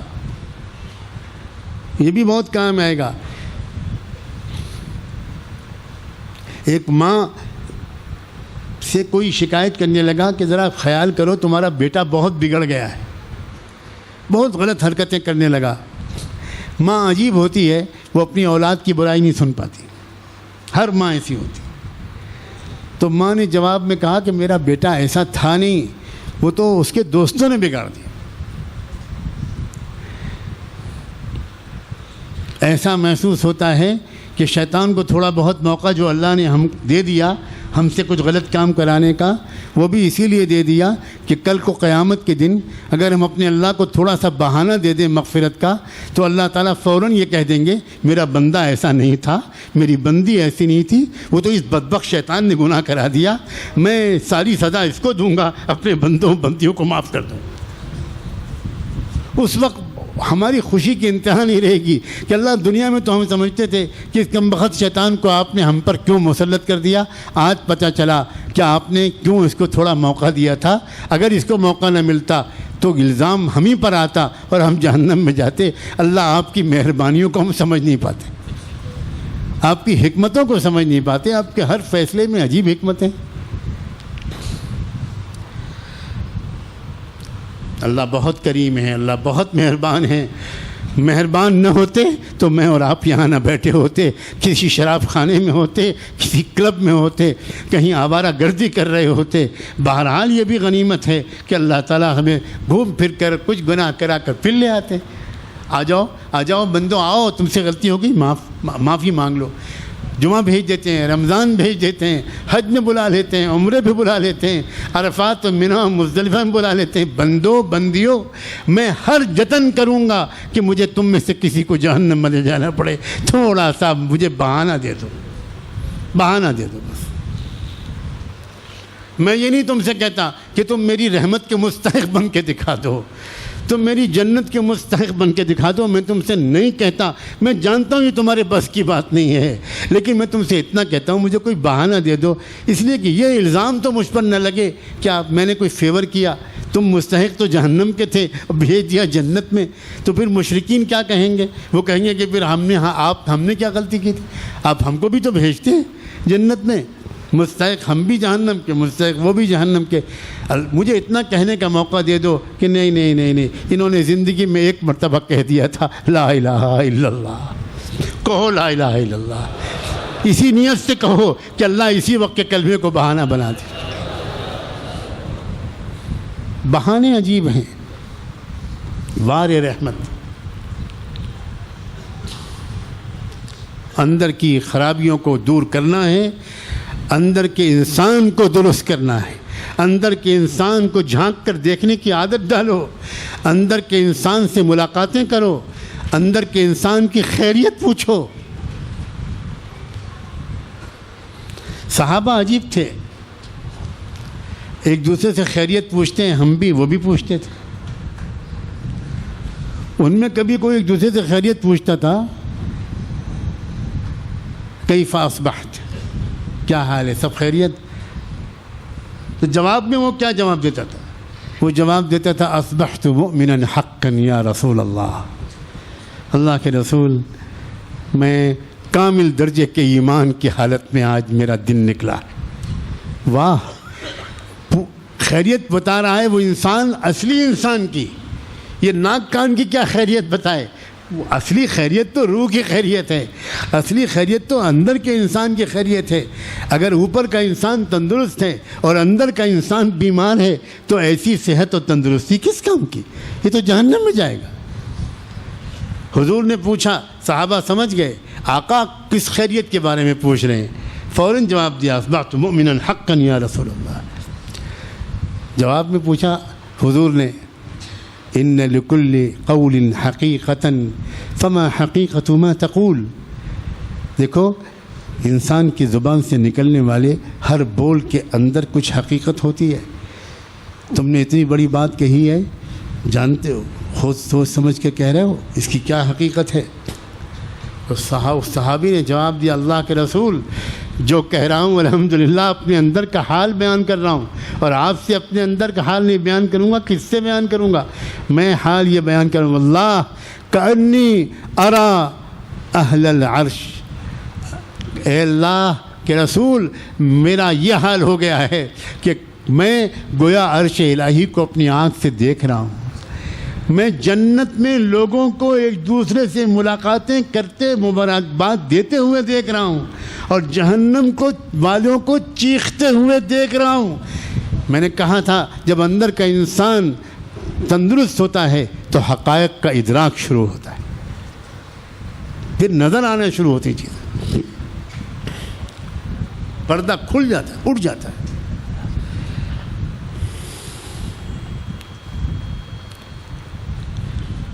اللہ تعالی ہمارے اندر سچی طلب نصیب فرمائے، سچی طلب نصیب فرمائے۔ باہر کے انسان اور باہر کی مایا اور ماں سوائے انسان کی طرف سے توجہ کم کر دو، اور اندر کے انسان کی طرف توجہ بڑھا دو، اندر کے انسان کی طرف توجہ بڑھا دو۔ حضور کا ایک جملہ تھا، اتقوا اللہ واجملوا فی الطلب، اللہ کو یاد رکھو اور اللہ کے جن چیزوں سے منع کیا ہے اس سے بچتے رہنا، اور جو تمہاری ضروریات ہیں ان کے حاصل کرنے کی تھوڑی بہت محنت کرتے رہنا، تھوڑی بہت مختصر، اس کے پیچھے زیادہ نہ پڑو۔ روزانہ زندگی کی ترتیب ایسی بناؤ کہ 1-2 گھنٹے اندر کے انسان کو بنانے کی طرف لگاؤ۔ کیا مصیبت ہے اس دور کی بے برکتی کی، بے ہمتی کی۔ ہر شخص یہ کہتا ہوا ملتا ہے حضرت پابندی نہیں ہو پا رہی، اس لیے کہ وقت نہیں ملتا، وقت نہیں ملتا۔ مسئلہ یہ نہیں ہے کہ وقت نہیں ملتا، وقت بہت ہے، لیکن کن چیزوں میں وقت خرچ کرنا ہم زیادہ ضروری سمجھتے ہیں اور کن چیزوں میں وقت خرچ کرنا ہم بہت کم ضروری سمجھتے ہیں، یہ ہے مسئلہ۔ آپ زندگی کا ٹائم ٹیبل ایسا بنا لو، 1.5 گھنٹہ صبح اور 1.5 گھنٹہ شام اکیلے میں اللہ کے پاس بیٹھنا ہے۔ میں آج قسم کھا کے کہتا ہوں آپ کی روزی میں کمی نہیں ہوگی، بالکل کمی نہیں ہوگی۔ ہمیں اپنے اللہ پر شک ہے، اللہ کی قدرت پر شک ہے۔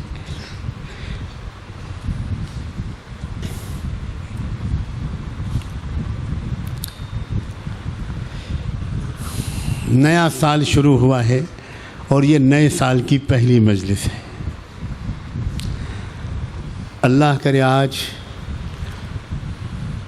ہمیں اپنے اللہ سے اپنے ٹوٹے ہوئے تعلق کو جوڑ لینے کی ایسی توفیق ملے کہ نیا سال، اس نئے سال میں ہماری نئی زندگی شروع ہو جائے، وہ زندگی جو گناہوں سے محفوظ اور پاک صاف، وہ زندگی جس میں اندر کے انسان کی طرف ہماری توجہ کئی گنا بڑھی ہوئی ہو۔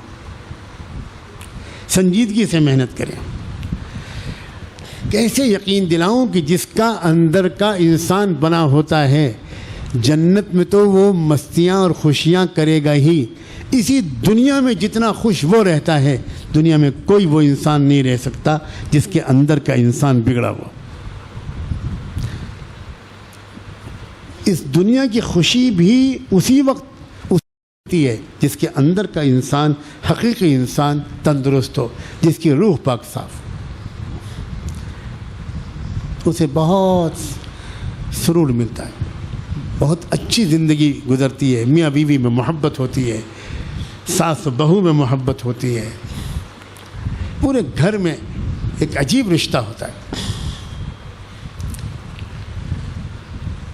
دعا ہے، بہت دل و جان سے دعا ہے، میرے لیے آپ دعا کریں، آپ کے لیے اللہ مجھے دعا کی توفیق دے، اللہ ہمارے اندر کے انسان کو سدھار دے، اور اب تک جو ہم نے اپنے اندر کے انسان کو نظر انداز کیا ہے اللہ اسے معاف کر دے۔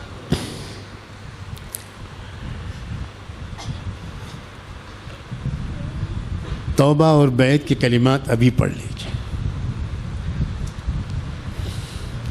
اور آج توبہ میں یہ نیت کیجئے کہ اللہ، میں نے جو اب تک حیوانی زندگی گزاری ہے کہ اچھا خاصا حیوان بن چکا ہوں، آج مجھے اس حیوانیت سے چھٹکارا دے دے۔ ہمارے 1-2 گناہ نہیں ہیں، ہمارا اصل مسئلہ یہ ہے کہ ہم نے اپنے اندر کے انسان کو مار ڈالا اور ہم مجسم حیوان بن گئے۔ اور جتنے گناہوں کا ہم رونا روتے ہیں یہ گناہ سب حیوانی گناہ ہیں، یا کچھ گناہ شیطانی گناہ۔ توبہ میں یہ نیت کیجیے، جو حضرات بیعت ہونا چاہتے ہوں، مرد ہوں یا خواتین ہوں، یہاں موجود ہوں یا کہیں اور سے بیٹھ کر اس کو سن رہے ہوں، وہ بیعت اور توبہ کی نیت کر لیں، اور بہت ہی شرمندہ دل کے ساتھ اور پختہ ارادے کے ساتھ وہ کلمات دہرائیں جو میں ابھی پڑھوں گا۔ بسم اللہ الرحمن الرحیم، لا الہ الا اللہ محمد الرسول اللہ صلی اللہ علیہ وسلم، لا الہ الا اللہ محمد الرسول اللہ صلی اللہ علیہ وسلم، اشہد ان لا الہ الا اللہ واشہد ان محمدا عبدہ ورسولہ صلی اللہ علیہ وسلم، آمنت باللہ وملائکتہ وکتبہ ورسلہ والیوم الآخر والقدر خیرہ وشرہ من اللہ تعالی والبعث بعد الموت، آمنت باللہ كما هو بأسمائه وصفاته وقبلت جميع أحكامه إقرارا باللسان وتصديقا بالقلب. أستغفر الله ربي من كل ذنب وأتوب إليه. أستغفر الله ربي من كل ذنب وأتوب إليه. اللہ تعالی ہمارے اب تک کے سارے گناہوں کو معاف فرما دے اور اس عہد پر قائم رہنا ہمارے لیے آسان بنا دے. کچھ معمولات ہیں، اگر آپ نے انشاءاللہ پابندی سے ان معمولات کو اپنی زندگی کا حصہ بنا لیا تو انشاءاللہ پھر آپ کی وہ تمنا پوری ہوگی. اندر کا انسان ایک انگڑائی لے کر جاگنا شروع کرے گا، زندگی کی لہر اس کے اندر پیدا ہوگی اور پھر انشاءاللہ روح پاک صاف ہونی شروع ہوگی. گناہوں سے دوری آسان ہو جائے، گناہوں سے بچنا آسان ہو جائے. سب سے پہلا معمول ہے اب تک کی غفلت اور حیوانیت پر اللہ سے معافی مانگنا. استغفر اللہ ربی من کل ذنب واتوب الیہ، یہ کلمہ پڑھنا ہے 100 بار صبح اور 100 بار شام. اچھا یہ ہے کہ 200 بار پڑھیں، 200 بار شام پڑھیں. جو لوگ 200 بار شروع میں نہیں پڑھ سکتے وہ 100 بار سے شروع کریں، ایک تسبیح صبح ایک تسبیح شام. درود شریف یہ والا اللہم صلی علی سیدنا محمد وعلی آل سیدنا محمد وبارک وسلم، یہ والا درود شریف. یہ بھی 100 بار صبح کم سے کم اور 100 بار شام. بہتر یہ ہے کہ 200 بار صبح اور 200 بار شام. ایک پارہ قرآن مجید کی تلاوت کریں، ایک پارہ کم سے کم. اگر ایک ہی وقت میں ایک پارہ شروع میں نہیں پڑھ سکتے تو آدھا پارہ صبح آدھا پارہ شام. اور چوتھا معمول ہے مراقبے کا، دل سے اللہ کو یاد کرنے کی مشق. ان تینوں معمولات سے فارغ ہونے کے بعد آپ اپنے اللہ کی طرف متوجہ ہو کر اپنی زبان میں یہ دعا مانگیں 2-3 منٹ کہ اللہ میرے دل پر اپنی رحمت اتار دیجیے. اور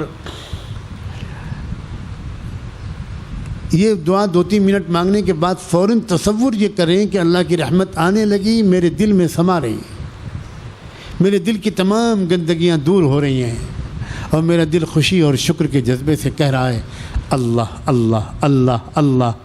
زبان سے کچھ نہیں کہنا، گردن کو جھکا لیجئے، آنکھوں کو بند کر لیجئے اور اپنے دماغ کی پوری توجہ اپنے دل کی جگہ پر جو بائیں سینے کے 2 انگل نیچے تھوڑا سا بائیں طرف کو ہوتا ہے وہ لطیفہ قلب، روحانی دل، اس جگہ پر دھیان جما کر بس یہ تصور کیجئے کہ وہ کہنے لگا میرا دل اللہ اللہ اور میں دل کے کانوں سے سن رہا ہوں، سن رہی ہوں. زبان سے کچھ نہیں کہنا، بالکل چپ رہے گی زبان. تھوڑی دیر میں انشاءاللہ آپ کو ایک کیفیت محسوس ہوگی اور چند دن میں ہو سکتا ہے کہ دل کی طرف سے ایک نئی حرکت کی آواز آنی شروع ہو اور کان لگانے پر، دل کے کان لگانے پر پورا یقین حاصل ہو کہ یہ آواز ہے میرے دل کی جو کہنے لگا اللہ اللہ اللہ اللہ. اس کے نتیجے میں دھیرے دھیرے وہ روح کے اندر ایک پاکیزگی اترنی شروع ہوتی ہے، ناپاکی دور ہونی شروع ہوتی ہے. تو جو پہلا لطیفہ قلب کا ذکر ہے یہ زیادہ تر ان حیوانی گناہوں سے روح کو پاک صاف کر دیتا ہے جو سب سے زیادہ انسانوں کو پریشان کرتے ہیں، اور وہ ہیں شہوت کے گناہ. ان سے پہلے انسان پاک صاف ہو جاتا ہے اور محفوظ ہو جاتا ہے. اس لیے لطیفہ قلب پر مہینوں محنت کراتے ہیں ہمارے اکابرین، مہینوں. اور 1-1.5 گھنٹہ صبح، 1-1.5 گھنٹہ یا آدھا گھنٹہ صبح آدھا گھنٹہ شام نہیں. جو اصلی طلب والے ہوتے ہیں ان کو تو بڑھاتے بڑھاتے 6 گھنٹے 8 گھنٹے کا مراقبہ بتایا جاتا ہے. اور واقعی جب انسان کو اس مراقبے کی لذت نصیب ہوتی ہے تو تو گھنٹوں انسان مراقبے کی کیفیت میں پوری بیداری کے ساتھ بیٹھا رہتا ہے، اور بعد میں جب آنکھ کھلتی ہے، گھڑی دیکھتا ہے تو حیران رہ جاتا ہے کہ کیا میں نے 6 گھنٹے کا مراقبہ کر لیا، پتہ بھی نہیں چلتا۔ اور کیسے پتہ لگے؟ ایک لڑکے کو پتنگ بازی میں اتنا مزہ آتا ہے تو اللہ کے بندے کو اللہ کی یاد میں ڈوب جانے میں مزہ نہیں آئے گا؟ ہاں، شروع میں ہم عام طور پر لوگ جن کی عادت نہیں ہے ان کو یا تو نیند آنے لگتی ہے یا تھکنے لگتے ہیں یا خیالات ستانے لگتے ہیں۔ اس سے گھبرانا نہیں، ہار نہیں ماننا، چاہے جتنی نیند آئے، چاہے جتنے آپ کو خیالات آئیں۔ آپ نے جو وقت مقرر کر لیا ہے آدھا گھنٹے کا، اس سے 1 منٹ پہلے مراقبے کو بند نہیں کرنا۔ جس نے شروع کا وقفہ ہمت کے ساتھ ڈٹ کر مراقبے پر جم کے کر لیا، آگے کا مرحلہ اس کے لیے آسان ہو جاتا ہے۔ لوگ جیتتے ہیں جنگ یا ہارتے ہیں اکثر شروع میں۔ یہ چوتھا عمل ہے، معمول ہے مراقبے کا۔ خدا کے لیے روزانہ صبح اللہ کے لیے ایسا نظام بنائیے، رات میں جلدی سوئیے، صبح فجر کی نماز سے پہلے اگر مشکل ہو تو فجر کی نماز کے بعد جم کر بیٹھ کر یہ معمولات پورے کیجیے، چاہے اپنے گھر کے کمرے میں بند ہو کر یا مسجد کے کونے میں بیٹھ کر، جہاں آپ کو آسانی ہو، جہاں کوئی ڈسٹرب نہ کرے۔ انشاءاللہ اگر آپ نے ان معمولات کی پابندی چند مہینے جاری رکھی تو پھر آپ کو اپنی زندگی میں ایک بڑا خوشگوار فرق محسوس ہونا شروع ہوگا۔ آؤ پھر دعا کریں، اللہ تعالیٰ حقیقی دعا نصیب فرمائے۔ سبحان اللہ وبحمدہ، سبحانک اللہم وبحمدک، نشہد ان لا الہ الا انت، نستغفرک ونتوب الیک، نستغفرک ونتوب الیک، نستغفرک ونتوب الیک۔ اللہم صلی علی سیدنا محمد وعلی آل سیدنا محمد وبارک وسلم۔ اللہم صلی علی سیدنا محمد وعلی آل سیدنا محمد وبارک وسلم۔ اللہم صلی علی سیدنا محمد صلاۃ تنجینا بہا من جميع الأهوال والآفات وتقضي لنا بها جميع الحاجات وتطهرنا بها من جميع السيئات وترفعنا بها أعلى الدرجات وتبلغنا بها أقصى الغايات من جميع الخيرات في الحياة وبعد الممات، إنك على كل شيء قدير، إنك على كل شيء قدير۔ ربنا ظلمنا أنفسنا، ربنا ظلمنا أنفسنا وإن لم تغفر لنا وترحمنا لنكونن من الخاسرين فلا تجعلنا من الخاسرين۔ اللہ، ہم آپ کے بندے، آپ کی بندیاں آپ کے حضور میں حاضر ہیں۔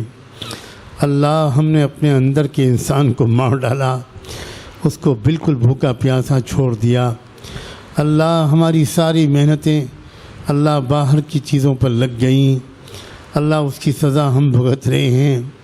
چین و سکون سے بھی محروم ہو گئے، اطاعت کی نعمت سے بھی محروم ہو گئے، گناہوں میں اللہ گلے گلے ڈوب گئے، عادتیں بگڑ گئیں، مزاج بگڑ گیا، حیوانیت چھا گئی۔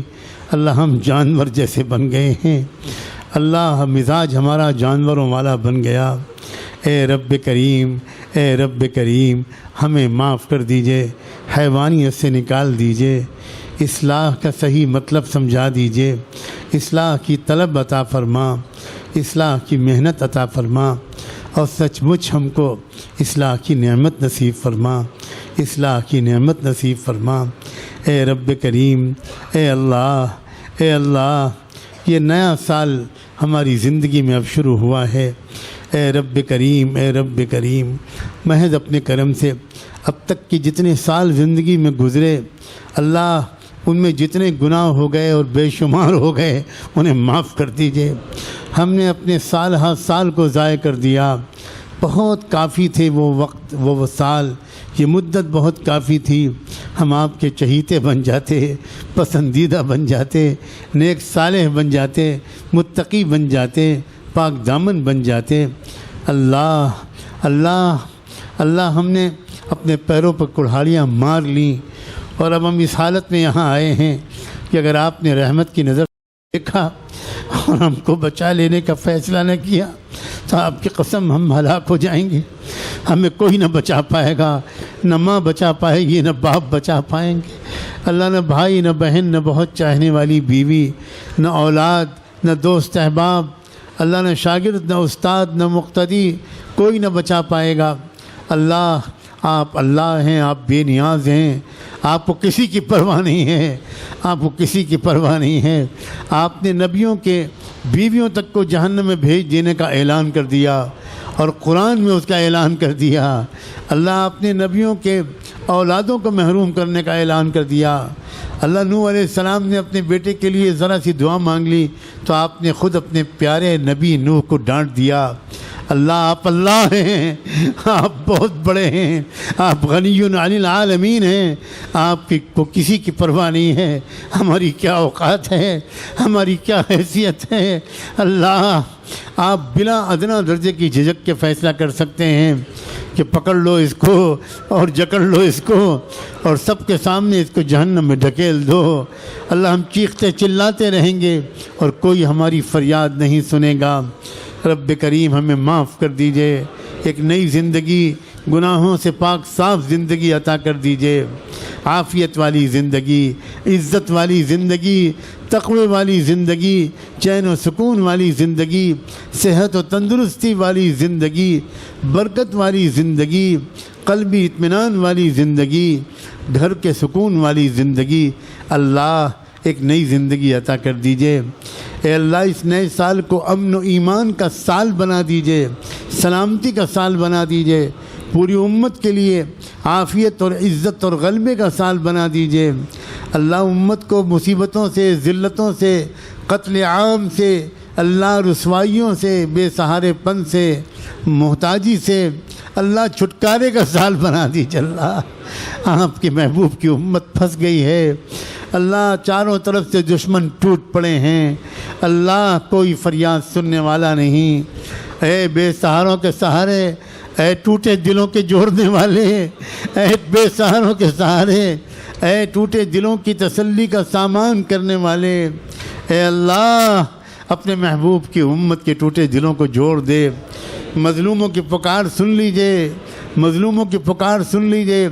اللہ، زمین، اللہ، شہیدوں کے خون سے رنگی جا رہی ہے۔ اللہ، ٹکڑے ٹکڑے کیے جا رہے ہیں۔ اللہ، آپ سب دیکھ رہے ہیں۔ اے اللہ، مانا کہ ہم قصوروار ہیں، لیکن لوگ تو ہم کو ہمارے قصوروار ہونے کی وجہ سے نہیں مار رہے، لوگ تو ہم کو ایمان کی وجہ سے مار رہے ہیں۔ اللہ، اس کلمے کی نسبت کا سہارا لے کر مانگتے ہیں۔ اللہ، اس کلمے کو رسوائی سے بچا لیجئے۔ ہماری وجہ سے آپ کا کلمہ رسوا ہو رہا ہے۔ اللہ، ہم شرمندہ ہیں، کیا کریں، کہاں جائیں، کس سے مانگیں؟ آپ کے سوا کوئی مولا نہیں۔ ایک بار اب ایک امت کو موقع دے دیجئے سنبھلنے کا۔ اللہ، اس امت کو سنبھلنے کا موقع دے دیجئے، سچی توبہ نصیب فرما دیجئے۔ اے اللہ، ابھی تو بہت سے حجاج واپس بھی نہیں آئے۔ اللہ، ان حجاج ہی کی دعاؤں کو قبول فرما لیجئے، ان حجاج ہی کی دعاؤں کو قبول فرما لیجئے۔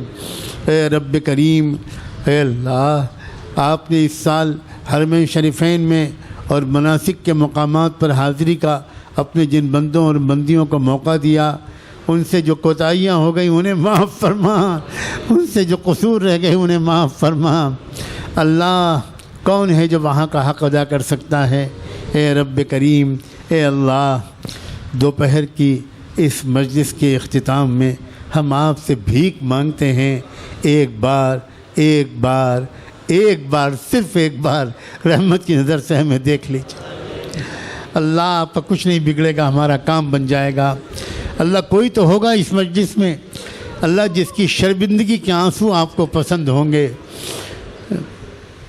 ایسے نوجوان بھی ہوں گے جن کو جوانی کے گناہوں پر اپنے اوپر بہت غصہ آ رہا ہوگا، اپنے اوپر بہت شرم آ رہی ہوگی، اللہ اللہ اللہ ایسے بوڑھے بھی تو موجود ہیں جن کی داڑیاں سفید ہو گئیں۔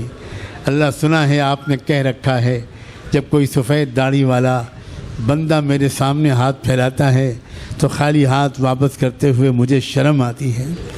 اللہ ان میں ایسے بچے بھی تو چھوٹے چھوٹے بیٹھے ہیں اللہ، جن کے دامن پر ابھی تک گناہوں کا کوئی دھبا نہیں لگا۔ اللہ اللہ اللہ کسی کی بھی آمین کو بہانہ بنا کر ہم سب کی دعاؤں کو قبول فرما۔ اللہ جن بیماروں کے لیے دعائے صحت کی گزارش کی گئی سب کو مکمل صحت نصیب فرما، اور جن کے لیے گزارش نہیں کی جا سکی ان سب کو بھی صحت اور شفا نصیب فرما۔ اللہ جن کے والدین کا سایہ ابھی قائم ہے ان کے سائے کو صحت اور عافیت کے ساتھ سلامت رکھ، اور ان کو اپنے والدین کی خدمت کرنے کی توفیق عطا فرما۔ اپنے ماں باپ کی آنکھوں کی ٹھنڈک بن جانا ان کے لیے آسان بنا۔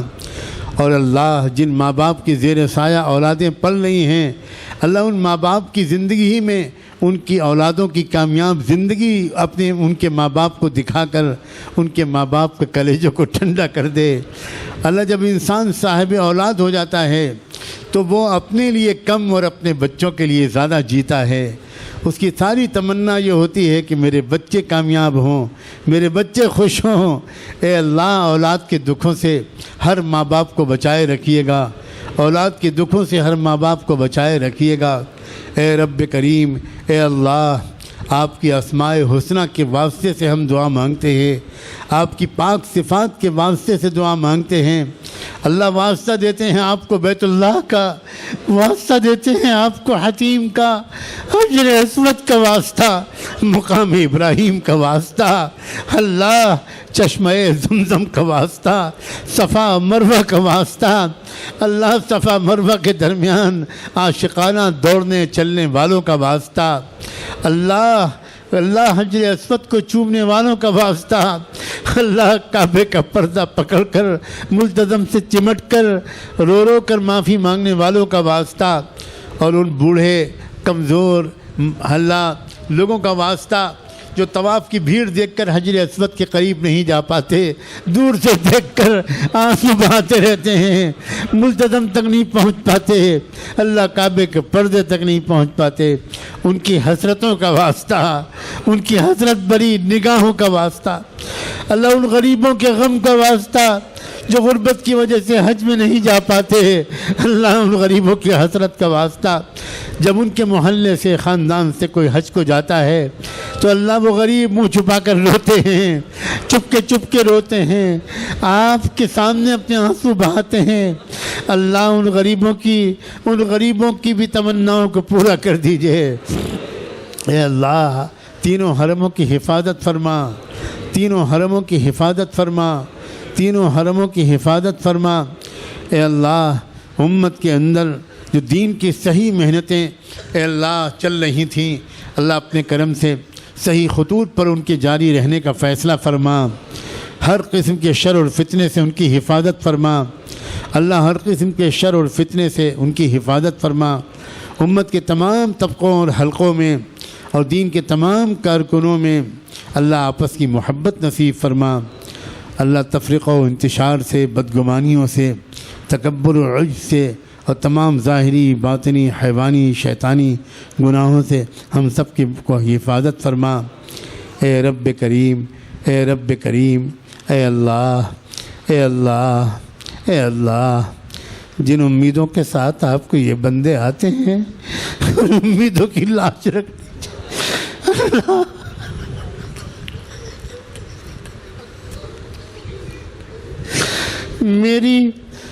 اللہ۔ میری محرومی کی وجہ سے ان کو محروم نہ فرما، میرے بگاڑ کی سزا ان کو نہ عطا فرما، اللہ ان کی حسن طلب کے بدلے میری اصلاح فرما، ہم سب کی اصلاح فرما، ہم سب کو اپنا متقی بندہ بنا۔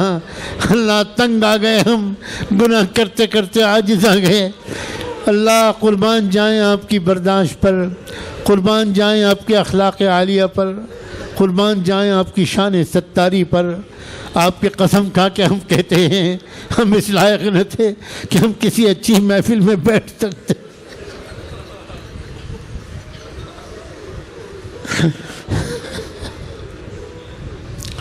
ہم اس لائق نہ تھے اللہ کہ کسی مسجد میں جا پاتے، ہم اس لائق نہ تھے کہ عرفات میں جا پاتے، حرمین میں جا پاتے.